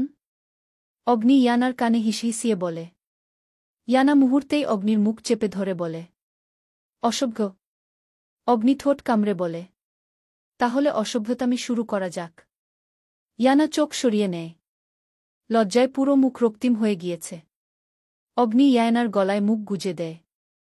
পরে ইতিহাস। একটা ভারী লোহার দরজা ঠেলে ভেতরে ঢুকতেই প্রথম যে জিনিসটা নজরে পড়ে তা হল নিস্তব্ধতা। একটা এমন নিঃসঙ্গ ভারী নীরবতা যা কানে বাজে। দেয়ালগুলো পুরনো ইটের তৈরি, কিন্তু প্রতিটা ইটে রক্তের দাগ লেগে আছে, যা শতচেষ্টাতেও পুরোটা মুছতে পারেনি কেউ। গা বাদামি থেকে কালচে লাল হয়ে ওঠা ছোপগুলো বলে দেয় এখানে কিছুর পরিণতি কখনোই ভালো ছিল না। ঘরের মাঝে ঝুলে থাকা একটা মরিচা ধরা লোহার শিকল আস্তে আস্তে দুলছে। মনে হচ্ছে কেউ কিছুক্ষণ আগেও ধরেছিল ওটা। শিকলের নিচে ছড়িয়ে ছিটিয়ে পড়ে আছে কিছু গুলিয়ে যাওয়া চুলের গোছা। কয়েকটা নখের টুকরো, যেগুলো নিশ্চয়ই কারো শেষ আর্তনাদ থেকে পড়ে গেছে। কোনো দেয়ালে আঁকা আছে বিশৃঙ্খল আঁকিবুকি। নখ দিয়ে আঁচড় কাটা দাগ, বা হয়তো রক্তে লেখা অস্পষ্ট কিছু শব্দ, বাঁচাও। এগুলোর দিকে তাকালেই হাড়ে কাঁপুনি ধরে যায়। ছাদ থেকে ঝুলে থাকা একমাত্র বাল্বটা ফ্লিকার করতে করতে আলো দিচ্ছে। চোখ টিপে দিচ্ছে এই জঘন্য ইতিহাসকে। কোথাও থেকে পানি চুইয়ে পড়ছে না, হয়তো পানি না, হয়তো রক্ত। ঘরের এক কোনায় ধুলো পড়ে থাকা একটা কাটা হাতের কাঠামো। হাত বেরিয়ে থাকা, পচন ধরা চোখ আটকায় অজান্তেই। ঘরের বাতাস ঘন, ভারী, আর কেমন একটা পচা ধাতুর গন্ধ, যেটা নাকে ঢুকলে বমি পায়, কিন্তু তবু নিঃশ্বাস নিতেই হয়। নিস্তব্ধতা এতটাই গভীর যে নিজের হৃদস্পন্দনও ভয় পেয়ে কমে আসে। এ ঘরটা কেবল একটা ঘর নয়, এটা একটা অভিশাপ, একটা জীবন্ত প্রমাণ কতটা নিচে নামতে পারে মানুষ। এখানে যারা এসেছিল তারা আর কখনো দিনের আলো দেখেনি। আর সেই কান্নার, চিৎকারের, হাহাকারের প্রতিধ্বনি এখনও দেয়ালের ফাঁকে রয়ে গেছ। শুধু কান পেতে শুনলেই বোঝা যায়। অন্ধকারের এই নীরবতা ভেঙে 6-7 জন লোক প্রবেশ করে। সবার মুখে লাল কাপড় বেঁধে রাখা। একটা রুমে গিয়ে ঢুকে, যেখানে 20-25 জন মেয়ে বেঁধে রাখা, আর 6-7 জন বাচ্চা শিশু। সবাই অজ্ঞান হয়ে পড়ে আছে। লোকগুলো সবাইকে তুলে নিয়ে ট্রাকে তুলে। এর মধ্যে একজন মেয়ের গান ফিরে আসে। মেয়েটা এমন দৃশ্য দেখে ভয়ে কান্না করে বলে, কোথায় নিয়ে যাচ্ছেন আমাদের? কারা আপনারা? মেয়েটার চিৎকার শুনে লোকটা চেঁচিয়ে বলে, এই চুপ থাক একদম। এরপর কাউকে ডাক দিয়ে বলে, বস, একটা মেয়ে উঠে গিয়েছে। কি করবে, এটাকে বেশি সমস্যা করছে। লোকটার কথায় অপর পাশের ব্যক্তিটা বলে, পুনরায় ড্রাগস দে, আর দ্রুত ট্রাকে তুল। আজান হয়ে যাবে কিছুক্ষণ পর। লোকটা, ওকে বস। এরপর মেয়েটার হাতে ড্রাগস পুশ করে দেয়। মেয়েটা কিছুক্ষণের মধ্যে নেতিয়ে পড়ে। এরপর ট্রাকের মধ্যে নিয়ে তুলে। সবাই ট্রাকের ভিতরে গিয়ে প্রবেশ করে। একটা লোক গিয়ে ট্রাকের ড্রাইভিং সিটে বসে স্টার্ট দেয়। দ্রুত চলতে থাকে ট্রাকটা। আর ভিতরে পড়ে আছে কিছু নরম প্রাণ। চলবে। অনুভবে তুমি সিজন 2। লেখনীতে লিজামনি। পর্ব 38। রাত তখন 1:10। সারা বাড়ি নিস্তব্ধ, নিঃশব্দ। শুধু নিঃশ্বাসের শব্দে ভারী হয়ে উঠে স্টাডি রুম। জানালার বাইরে বাতাসে পাতার ফিসফাস। স্টাডি রুমটা অর্ধলয় আবৃত। টেবিলের কোণে রাখা ছোট্ট একটা শেড ল্যাম্প মৃদু হালকা হলুদ আলো ছড়িয়ে রেখেছে ঘরের ভেতর। সেই আলোয় বুকশেলফের বইগুলো ছায়া ফেলেছে দেয়ালে। দেয়ালে ঝুলছে কিছু পুরনো ফ্রেম। তার সামনেই কাউচের উপর রয়েছে দুই মানবী। অগ্নির পাগলামো আর অবাধ্য হাতের বিচরণে ইয়ানা কম্পিত হয়ে পড়ে। আকস্মিক কিছু একটা মনে হতেই মস্তিষ্কের টঙ্ক নড়ে। কেঁপে উঠে শরীরটা। কিভাবে সামলাবে এখন? কিভাবে আটকাবে সে অগ্নিকে? ভয়ে ঢোক গিলে কয়েকবার। অগ্নি ইয়ানার হাত ছেড়ে দিয়ে গলায় মুখ ডোবাতে যাবে এমন সময় ইয়ানা অগ্নিকে আচমকা ধাক্কা মারে। দ্রুত উঠে নিজের শরীরে কপড় জড়িয়ে নেয়। ইয়ানার ধাক্কার জন্য অগ্নি মোটেও প্রস্তুত ছিল না। সে তো অন্য জগতে চলে গিয়েছিল। হঠাৎ এমন হওয়াতে মস্তিষ্কের রক্ত টকবগিয়ে ফুটতে শুরু করে। ইয়ানা অগ্নিকে ধাক্কা দিয়ে দূরে সরিয়ে দিয়েছে ভাবতেই হাত দুটি মুষ্টি করে ফেলে। রাগে তিরতির করে কাঁপছে পুরো শরীর। আবছা আলোতে রাগী চোখে ইয়ানার দিকে তাকায়। হালকা ব্রাউন চোখের কার্নিশে লাল হয়ে গেছে। সামান্য আলোতে অগ্নির চোখ দেখে ইয়ানা ভয়ে তটস্থ হয়ে দাঁড়ায়। অগ্নি ধীর পেয়ে ইয়ানার কাছে এসে দাঁড়ায়। ঘাড়ের পিছন দিকে ইয়ানার চুলগুলো শক্ত করে চেপে ধরে। ইয়ানা ব্যথায় মুখ কুঁচকে ফেলে। চুলে টান অনুভব হচ্ছে প্রচুর। অগ্নি ইয়ানার চুলে শক্ত করে ধরে নিজের দিকে মুখ তুলে ধরে। ইয়ানার চোখে পানি চিকচিক করছে। অগ্নি ইয়ানার পুরো মুখে চোখ বুলিয়ে তিরিক্ষি মেজাজে চিবিয়ে চিবিয়ে বলেন, ধাক্কা কেন দিয়েছিস আমাকে? প্রথমবার তো নয় এটা তাহলে? অগ্নি চৌধুরীকে ধাক্কা দেওয়ার সাহস হয় কি করে? বেশি আদর, ভালোবাসা দিয়ে ফেলেছিলাম? ভয় পাস না আমাকে? উত্তর দে। ধৈর্য খুব কম আমার। যে কোনো সময় নিজের কন্ট্রোল হারিয়ে ফেলব। ইয়ানা অগ্নির রাগ দেখে ভয়ে তটস্থ হয়ে গেছে। অগ্নির এক একটা ধমকে কেঁপে উঠছে বারবার। আর চোখে অগ্নির রাগান্বিত মুখে নজর দিয়ে অগ্নির বুকে মাথা রাখে। ইয়ানার এমন কাণ্ডে অগ্নি ভ্রু কুঁচকে তাকায়। রাগের মাত্রা আর ও বৃদ্ধি পাচ্ছে। এক ছটকায় ইয়ানাকে নিজের কাছ থেকে ছাড়িয়ে নেয়। রাগ হচ্ছে প্রচুর তার। নিজে এসে সিডিউস করবে আবার নিজেই ধাক্কা মেরে সরিয়ে দিবে। ইয়ানা অগ্নির একদম সম্মুখে দাঁড়ায়। এরপর তার দিকে তাকিয়ে মিহি সুরে বলে, ভুলে গিয়েছেন আমি অসুস্থ?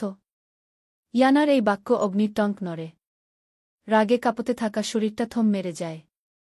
পুরো শরীর এক প্রকার ঝাঁকুনি দিয়ে উঠে। ইয়ানার দিকে আর তাকায় না। মাথার চুল খামচে ধরে চেয়ারে বসে বড় বড় শ্বাস টানছে। এত বড় ভুল! অগ্নির এমন অবস্থা দেখে ইয়ানা এগিয়ে গিয়ে অধৈর্য হয়ে জিজ্ঞাসা করে, কি হয়েছে আপনার? শরীর খারাপ লাগছে? অগ্নি ইয়ানার দিকে তাকায়, তবে একদম শান্তভাবে। ইয়ানা অগ্নির চোখে নিজের দৃষ্টি রাখে। অগ্নি ঠান্ডা গলায় বলে, তুমি আমার কাছে আসলে আমি না হয় নিজেকে হারিয়ে ফেলি। সবকিছু ভুলে যায়। নিজেকে কন্ট্রোল করতে পারি না। আমাকে বললে না কেন তখন? ইয়ানা কি বলবে? ভয়ে হাঁসফাঁস করছে। জামার এক টুকরো অংশ নিয়ে নিজের আঙ্গুলে পেঁচিয়ে নিচ্ছে বারবার। কিভাবে বলবে কথাটা যদি রেগে যায়? ইয়ানা নীরবতা ভেঙে আমতা আমতা করে বলে, মনে ছিল না একদম। হঠাৎ মনে হয়েছে আপনাকে থামানো ও আমার জন্য কষ্টকর হয়ে যাচ্ছিল তাই ধাক্কা দিয়েছি। অগ্নি বিরক্ত হয় ইয়ানার কথায়। কেমন মেয়ে এটা? নিজের অসুস্থতার কথা নিজের মনে নেই। যদি আজ ভুল কিছু হয়ে যেত ধারণা আছে এই মেয়েকে কতটুকু সাফার করতে হতো। শুধু নিজে না আমাকে ও সাফার করাতো। অধৈর্য করে ফেলত আমাকে। নিজের তো কিছু হতো না কিন্তু আমাকে ভিতর থেকে মেরে ফেলত। অগ্নিকে এইভাবে বসে থাকতে দেখে ইয়ানা আওড়ায়। রেগে আছেন এখনও? ইয়ানার এমন বোকা কথায় অগ্নি দাঁত চেপে তাকায়। ইয়ানা হাসার চেষ্টা করে বলে, প্লিজ রাগ করবেন না। বুঝতে পারছি মনে মনে গালি দিচ্ছেন। সমস্যা নেই, মনে মনেই গালি দিন, প্রকাশ করার দরকার নেই। আপনার ধমক একটু বেশি শক্ত। আমার শরীর কেন জানি মিগি রোগীর মতো কেঁপে উঠে। ইয়ানার এমন কথায় অগ্নি ধমক দিয়ে বলে, স্টুপিড, চুপ করবে? না হলে আছাড় মেরে 6 তালা থেকে নিচে ফেলে দিব। শান্ত হতে দাও আমাকে।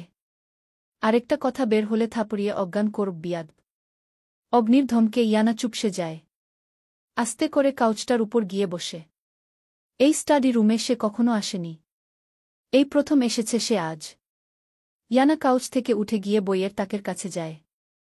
এখানে অসংখ্য বই আছে, কিন্তু সব বইয়ের উপর ধুলোর আস্তরণ জমে গিয়েছে। পরিষ্কার করা হয় না বইগুলোকে। কেমন অয়ত্নে, অবহেলায় পড়ে আছে। ইয়ানার ইচ্ছে হচ্ছে সবগুলো বই পরিষ্কার করে দিতে। কিন্তু এখন অনেক রাত, তাই এটা পরিষ্কার করার সময় নয়।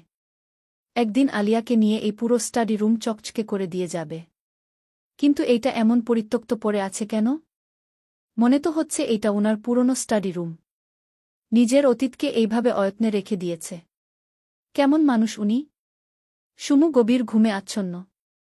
মিস্টকলের শব্দ বারবার কানে আওয়াজ তুলছে। কিন্তু গভীর ঘুমের কারণে চোখ মেলে তাকাতে পারছে না। মন চাইছে ফোনটা তুলতে, কিন্তু শরীর বিন্দুমাত্র নড়ছে না। শরীরটা যেন অবশ হয়ে আছে। ফোনের শব্দ ধীরে ধীরে প্রখ হতে থাকে। আচমকা ঘুমটা ভেঙে যায়। সুমু ঘড়ির দিকে তাকায়। রাত 2টা বাজে। এত রাতে কে ফোন দিয়েছে? চিন্তা মাথায় এসে ভর করে। অপরিচিত নাম্বার। ফোন কি রিসিভ করবে নাকি করবে না, এক প্রকার দ্বিধায় পড়ে যায়। যদি কোনো বাজে লোক ফোন দিয়ে থাকে? তাদের কাজ ওই তো মেয়েদেরকে ডিস্টার্ব করা, ফোন দিয়ে রং তামাশা করা। কিন্তু যদি কোনো দরকারি ফোন হয়ে থাকে তাহলে? মনের সাথে এক প্রকার যুদ্ধ করে ফোনটা রিসিভ করার ডিসিশন নেয়। মিস্টকল কেটে যাওয়ার আগেই সুমু রিসিভ করে কানে চেপে ধরে বলে, আসসালামু আলাইকুম। কে বলছেন? সুমুর আওয়াজে ওই পাশে নীরবতা। শুধু নিঃশ্বাসের শব্দ শোনা যাচ্ছে। সুমুর শরীরে হালকা শিহরণ দিয়ে উঠে। এত রাতে কে ফোন করেছে? কথা বলছে না কেন? কোনো প্রতারক? প্রতারক ওই হবে, তাই তো কথা বলছে না। সুমুর এইবার প্রচুর রাগ হয়। সুমু নীরবতা ভেঙে রেগে বলে, কি সমস্যা বলুন তো আপনার? মেয়েদের এইভাবে মাঝ রাতে ফোন দিয়ে উত্ত্যক্ত করতে খুব ভালো লাগে। এই তোর ঘরে মা বোন নেই? মেয়ে দেখলেই তার সাথে ঢলাঢলি করতে ইচ্ছে করে, তাই না? মেয়েদের নাম্বার নিয়ে তাকে মাঝ রাস্তায় ফোন দেছ। তোর নামে তো আমি যৌন হয়রানির মামলা করব। অসভ্য জানোয়ার একটা। শালা, তোকে যদি সামনে পেতম তাহলে আমি আমার 20 জোড়া জুতা দিয়ে তোর গালে আঘাত করতে করতে লাল করে দিতাম। আর জীবনে যদি ফোন দিয়েছিস তাহলে তোর ভবিষ্যৎ বাত্তির 12টা বাজাব। সাহস থাকলে আসিস আমার সামনে। সুমুর আগে কি বলছে সে নিজে ও জানে না।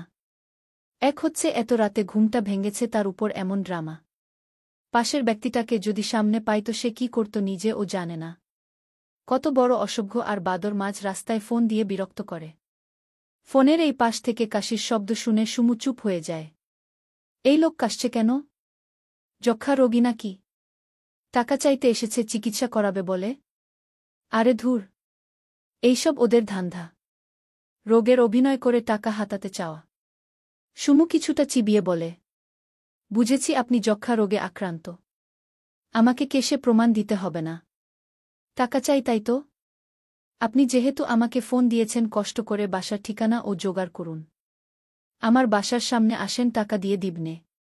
তাও প্লিজ ধান্ধাবাজি বন্ধ করেন। সুমু ফোন কাটার জন্য কান থেকে নামাতেই শুনতে পায় এক আওয়াজ, মিস রাগিনী, আপনার অদ্ভুত বকা ঝকা বন্ধ হয়েছে?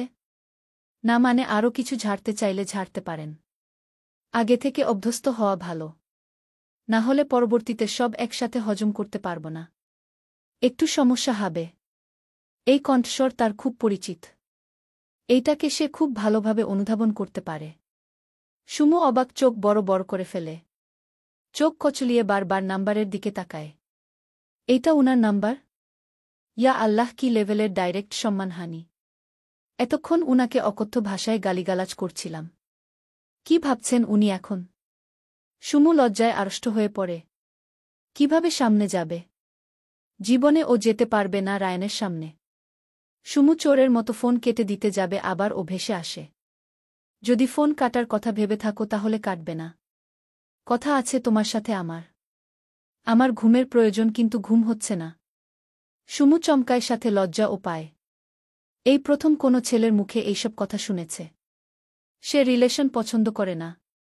কি দরকার আছে একটা ছেলের কাছে নিজের ব্যক্তিত্ব নষ্ট করা? যদি ছেলেটা তার না হয় তখন? তখন সে ঠকে যাবে না। তার দিকে পরপুরুষ কেন কামনার হাত বাড়িয়ে দিবে? সে তো একজনের আমানত, আর সেই আমানত সে কখনো ভাঙ্গেনি। রায়ান, কথা বলবে না? চুপ করে আছো যে? এতক্ষণ এত কিছু বলে হাঁপিয়ে উঠেছ। সুমু নতজানু অপরাধীর ন্যায় বলে, সরি, কিছু মনে করবেন না প্লিজ। আমি চিনতে পারিনি। ভেবেছিলাম কোনো প্রতারক ফোন দিয়েছে। আর আপনি ওত কথা বলছিলেন না। রেগে এইসব বলেছি। তবে সেগুলো আপনাকে নয়, প্রতারকদের। রায়ান হালকা হাসে। এই কণ্ঠস্বর শোনার জন্য ওই তো সে এত রাতে ফোন দিতে বাধ্য হয়েছে। ছটফট করছিল বিছানায় একবার কথা বলবে বলে। এক প্রকার অধিকার দেখিয়ে ফোন দিয়েই দিল। রায়ান সুমুর উদ্দেশ্যে বলে, আমাদের বিয়ের তারিখ হয়েছে সেটা জানো তুমি? সুমু লজ্জায় হাঁসফাঁস করে বলে, 2 দিন পর। রায়ান, তুমি খুশি তো? রায়ানের কথায় সুমু থমকে যায়। চোখ উপরে তুলে তাকায়। ফোনের দিকে নিজের দৃষ্টি নেয়। আসলে কি সে খুশি? অবশ্যই সে খুশি। খুশি হবে না কেন? না হওয়ার তো কোনো কারণ নেই তাহলে। কিন্তু এইটা কিভাবে বলবো? লজ্জা লাগবে না আমার? রায়ান, বলো তুমি খুশি? সুমু নিঃশ্বাস ছেড়ে বলে, হুম। রায়ান হাসে। সুমুকে নিজের করে পাবে ভাবতেই শরীরে কাঁটা দিয়ে উঠছে। সুমু সংকোচ ভেদ করে বলে, আপনারা ইয়ানাকে কিছু জানাননি তাই না? আজ ওর সাথে কথা বললাম, কিছুই জানে না বিয়ের ব্যাপারে। ভাইয়া কিছু বলেনি? রায়ান, তোমাদের বাড়িতে গিয়েছিলাম, সেটা আমরা আর আরিফ ছাড়া কেউ জানে না। আঙ্কেল আন্টিও না। কাল জানানো হবে তাদের। সুমু, ওহ আচ্ছা। আমি ফোন দিয়েছিলাম রাশেদ স্যারের অ্যাক্সিডেন্টের ঘটনা জানাতে। তখন আপনাদের কথা উঠে আসে। রায়ান ভ্রু কুঁচকে বলে, কে অ্যাক্সিডেন্ট করেছে? সুমু, আমাদের ভার্সিটির স্যার। আজ বিকেলে একটা গাড়ির সাথে ধাক্কা খেয়ে আহত হয়। এরপর উনাকে হসপিটালে এডমিট করানো হয় দ্রুত। রায়ানের হঠাৎ রাস্তার ঘটনা মনে পড়ে। তারা যখন যাচ্ছিল তখনও বিকেলে একটা অ্যাক্সিডেন্ট হয়। তাহলে উনি রাশেদ স্যার? হবে হয়ত। রায়ান, ওকে ঘুমিয়ে পড়ো। রাতে ফোন দিয়ে ডিস্টার্ব করলাম। আগামীকাল দেখা হবে, বাই। সুমু, আল্লাহ হাফেজ। রায়ান হালকা হেসে ফোন কেটে দেয়। সুমু মুচকি হাসি দিয়ে বেড সাইড থেকে পানি খায় এক গ্লাস। লজ্জায় পুরো মুখ লাল হয়ে গিয়েছে। রায়ানের সাথে কথা বলেছে, কথাটা ভাবতেই গায়ে কাঁটা দিয়ে উঠছে। কাল দিন পর এই লোকটা তার স্বামী হবে। এই শক্তপোক্ত দেহের ব্যক্তিটার সাথে সে পথ পার করবে। সুমুর শরীর হালকা কেঁপে উঠে। রাতের আধার ঘন হয়ে নেমে এসেছে জঙ্গলের বুকে। আকাশ নিজেই নেমে এসে ঢেকে দিয়েছে গাছের মাথা, পাতার ছায়া আর মৃত মাটিকে। আকাশে কোনো চাঁদ নেই, তারা নেই, আলো যেন ভুলে গেছে এই জায়গার নাম। কেবল অন্ধকার। চিৎকার ধরা নিঃশব্দ অন্ধকার। জঙ্গলের ভিতরে বাতাস বইছে ধীরে, নরম কিন্তু অস্থির। পাতার গায়ে তার স্পর্শ চামড়ায় ছুরি চালানোর মতো ধীরে, অথচ নিশ্চিত। ফস ফস, প্রতিটি পাতার দুলে ওঠা মনে হচ্ছে কোনো দমবন্ধ নিঃশ্বাসের মতো শব্দ তোলে। গাছেরা কথা বলে না, কিন্তু তারা কাঁপে। সেই জঙ্গলের ভিতরে টর্চার সেলে একটা পরিত্যক্ত রুমে অগ্নি প্রবেশ করে। মূলত এখানে এসেছে কোনো কিছুর খুঁজে। রাত তখন 3:40। তার সাথে আরিফ আছে। তাদের দুজনের পায়ের শব্দে ভারী হয়ে উঠে চারপাশ। অগ্নি আর ইয়ানা যখন স্টাডি রুম থেকে গিয়ে নিজের রুমে চলে গিয়েছিল, ইয়ানা ক্লান্ত থাকায় ঘুমিয়ে পড়ে। আর অগ্নি শাওয়ার নেয়। যেহেতু ছেলেটাকে মেরেছে, শরীর কেমন করছে। কাউকে খুন করে এসে শাওয়ার না নিলে সে থাকতে পারে না। অগ্নি শাওয়ার শেষ করে ইয়ানার কপালে চুমু খায়। মেয়েটা ঘুমিয়ে পড়েছে, সেই সুযোগে সে রুম ত্যাগ করে সোজা টর্চার সেলে আসে। আরিফ জানিয়েছে আজ টর্চার সেলে কেউ একজন প্রবেশ করেছিল। আর সেই সন্দেহের সূত্র ধরেই তার এখানে আসা। ইয়ানা একবার ঘুমিয়ে পড়লে এত সহজে সজাগ হয় না। সেই আত্মবিশ্বাস নিয়ে সে রুম থেকে বেরিয়ে পড়েছিল। কিন্তু ইয়ানা ঘুমায়নি। ভেবেছিল অগ্নি শাওয়ার নিয়ে আসলে তার বুকে মাথা রেখে ঘুমাবে। তাই ঘুমের নাটক করে শুয়েছিল। অগ্নি বাহিরে যেতেই ইয়ানা চোখ খুলে উঠে বসে। অগ্নিকে এত রাতে বাহিরে যেতে দেখে ইয়ানার সন্দেহে কপাল কুঁচকে আসে।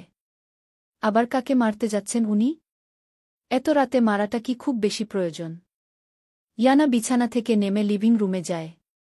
ততক্ষণে অগ্নি দরজা থেকে বের হয়ে গাড়ির কাছে চলে যায়। ইয়ানা এক পাশে দাঁড়িয়ে সব দেখছিল। আজ আমিও দেখব আপনি কোথায় যান। আর কাউকে খুন করতে দিব না আমি। ইয়ানা ইচ্ছে করে একটা ফুলদানি ফেলে দেয়। ফুলদানিটা পড়ে গিয়ে বিকট আওয়াজের কম্পন সৃষ্টি করে। অগ্নি শব্দ পেয়ে দাঁড়িয়ে যায়। ঘাড় ঘুরিয়ে লিভিং রুমের দিকে তাকায়। সামান্য কপাল কুঁচকে সেদিকে আসে। চারদিকে ভালোভাবে চোখ ঘুরিয়ে দেখে কিন্তু কেউ নেই। কিন্তু ফুলদানিটা পড়ল কিভাবে? অগ্নি এইসব মাথা না ঘামিয়ে গাড়িতে গিয়ে উঠে।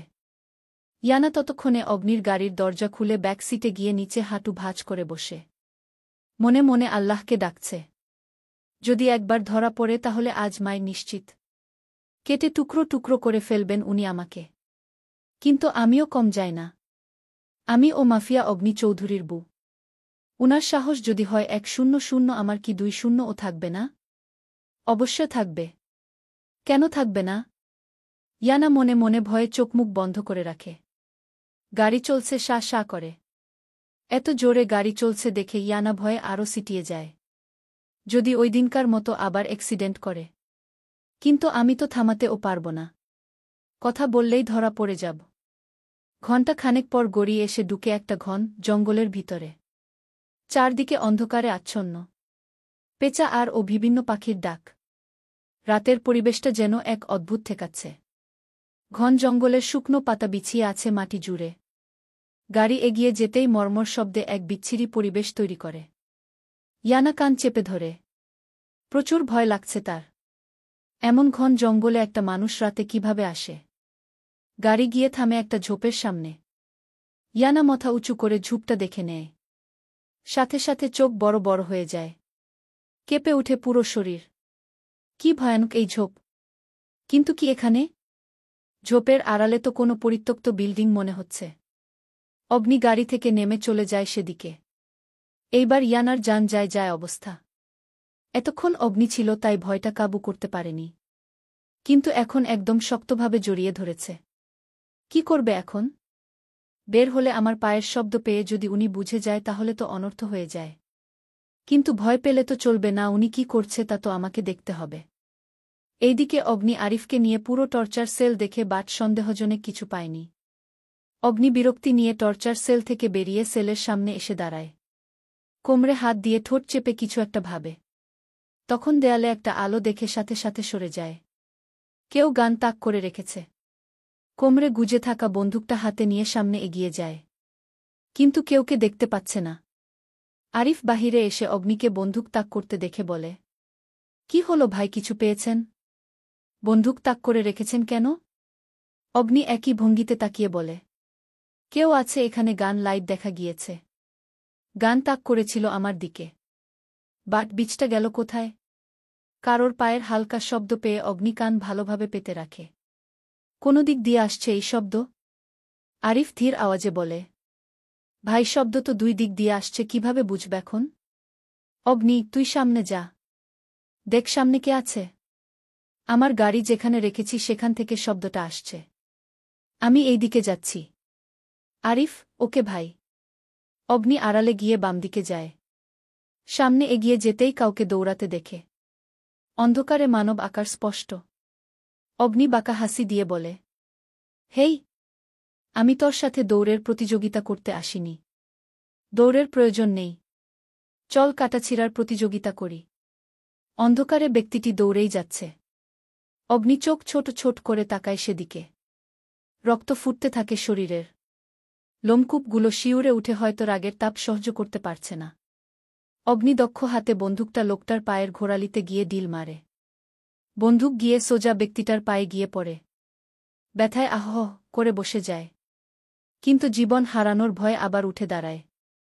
বাঁচবে না সে জানে। জীবন বাজি রেখেই সে এই কাজ নিয়েছে মোটা টাকার বিনিময়ে।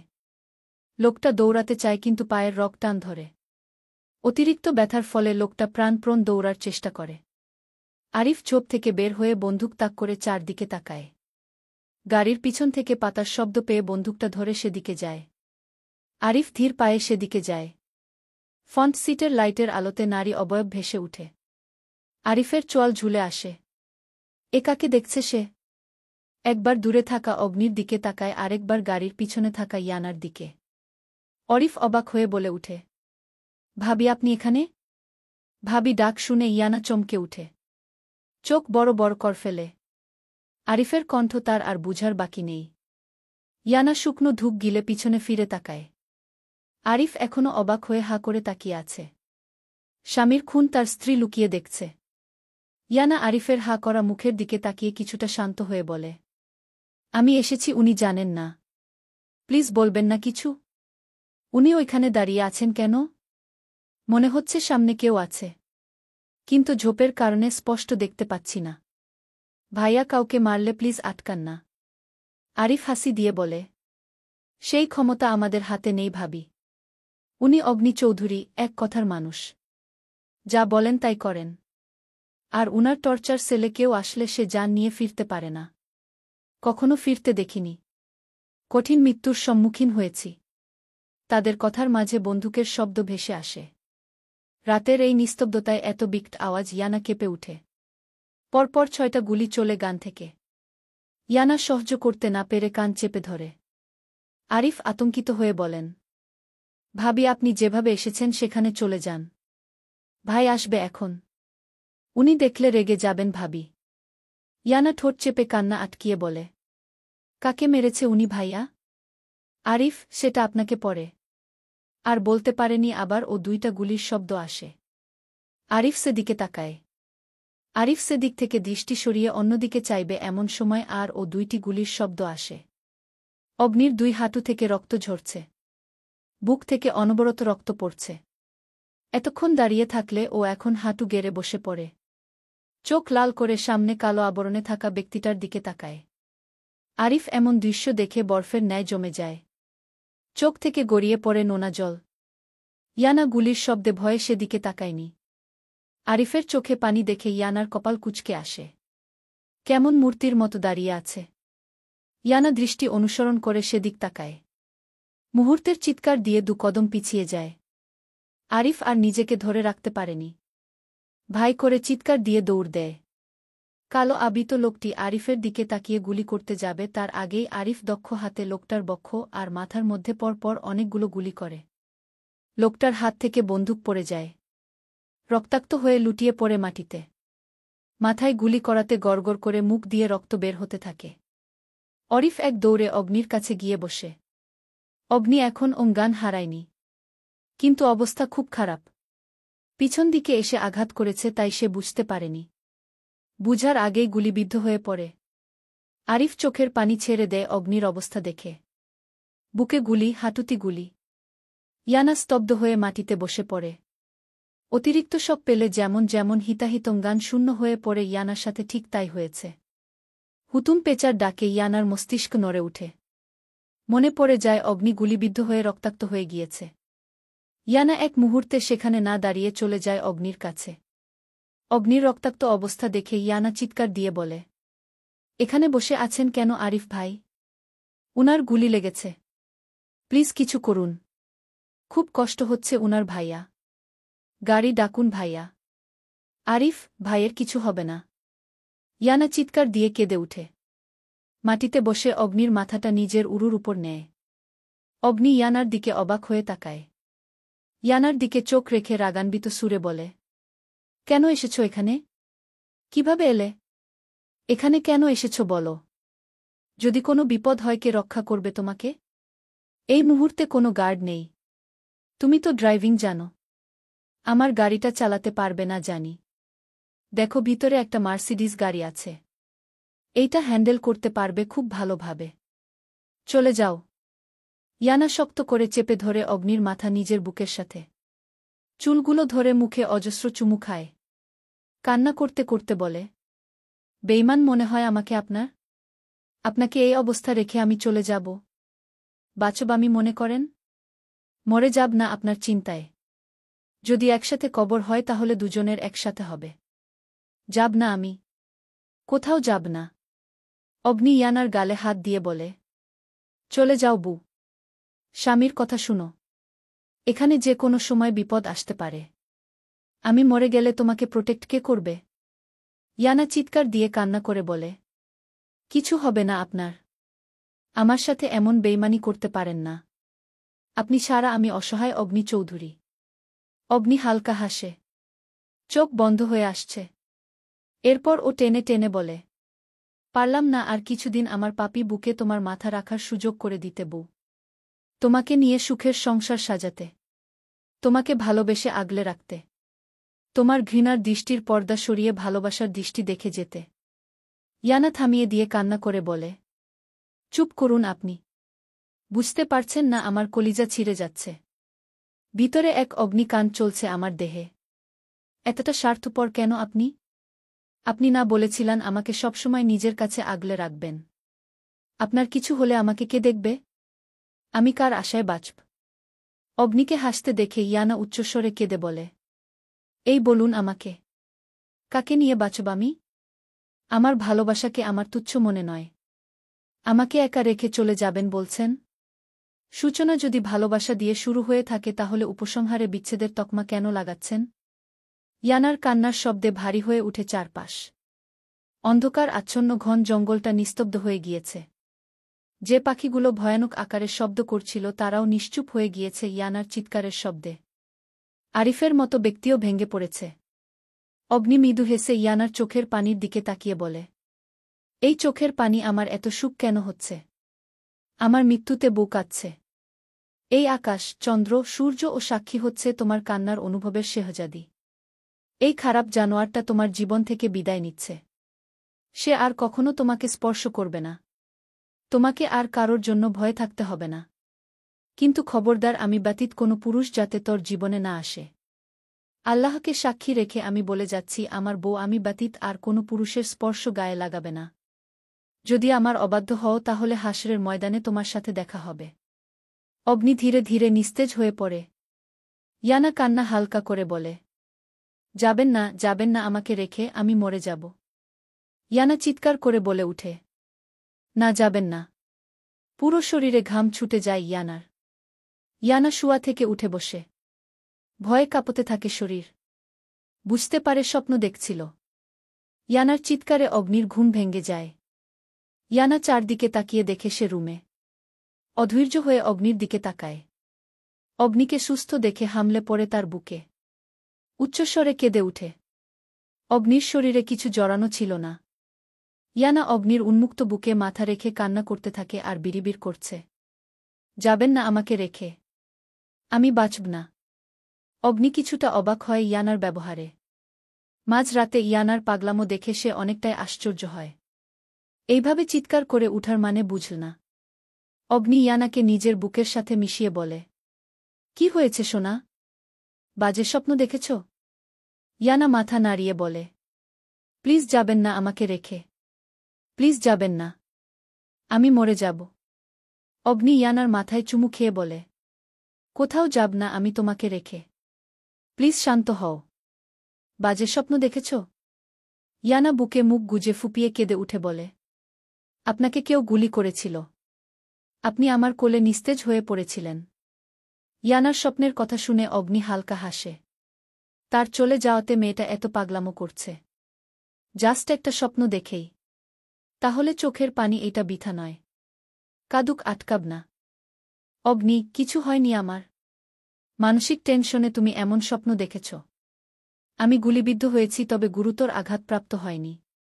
তুমি নিজেই তো আমাকে ব্যান্ডেজ করে দিলে। দেখো আমি একদম সুস্থ। এইসব ভেবেছ তাই এমন বাজে স্বপ্ন দেখেছ। কিছু হয়নি আমার। শান্ত হও। অগ্নি বুক থেকে ইয়ানার মাথা তুলে ধরে। চোখমুখ কান্নার কারণে ফুলে গিয়েছে। অগ্নি বেড সাইড থেকে পানি এনে ইয়ানাকে খাওয়ায়। ইয়ানা এখন ভয়ে কাঁপছে। এমন স্বপ্নের মানে কি?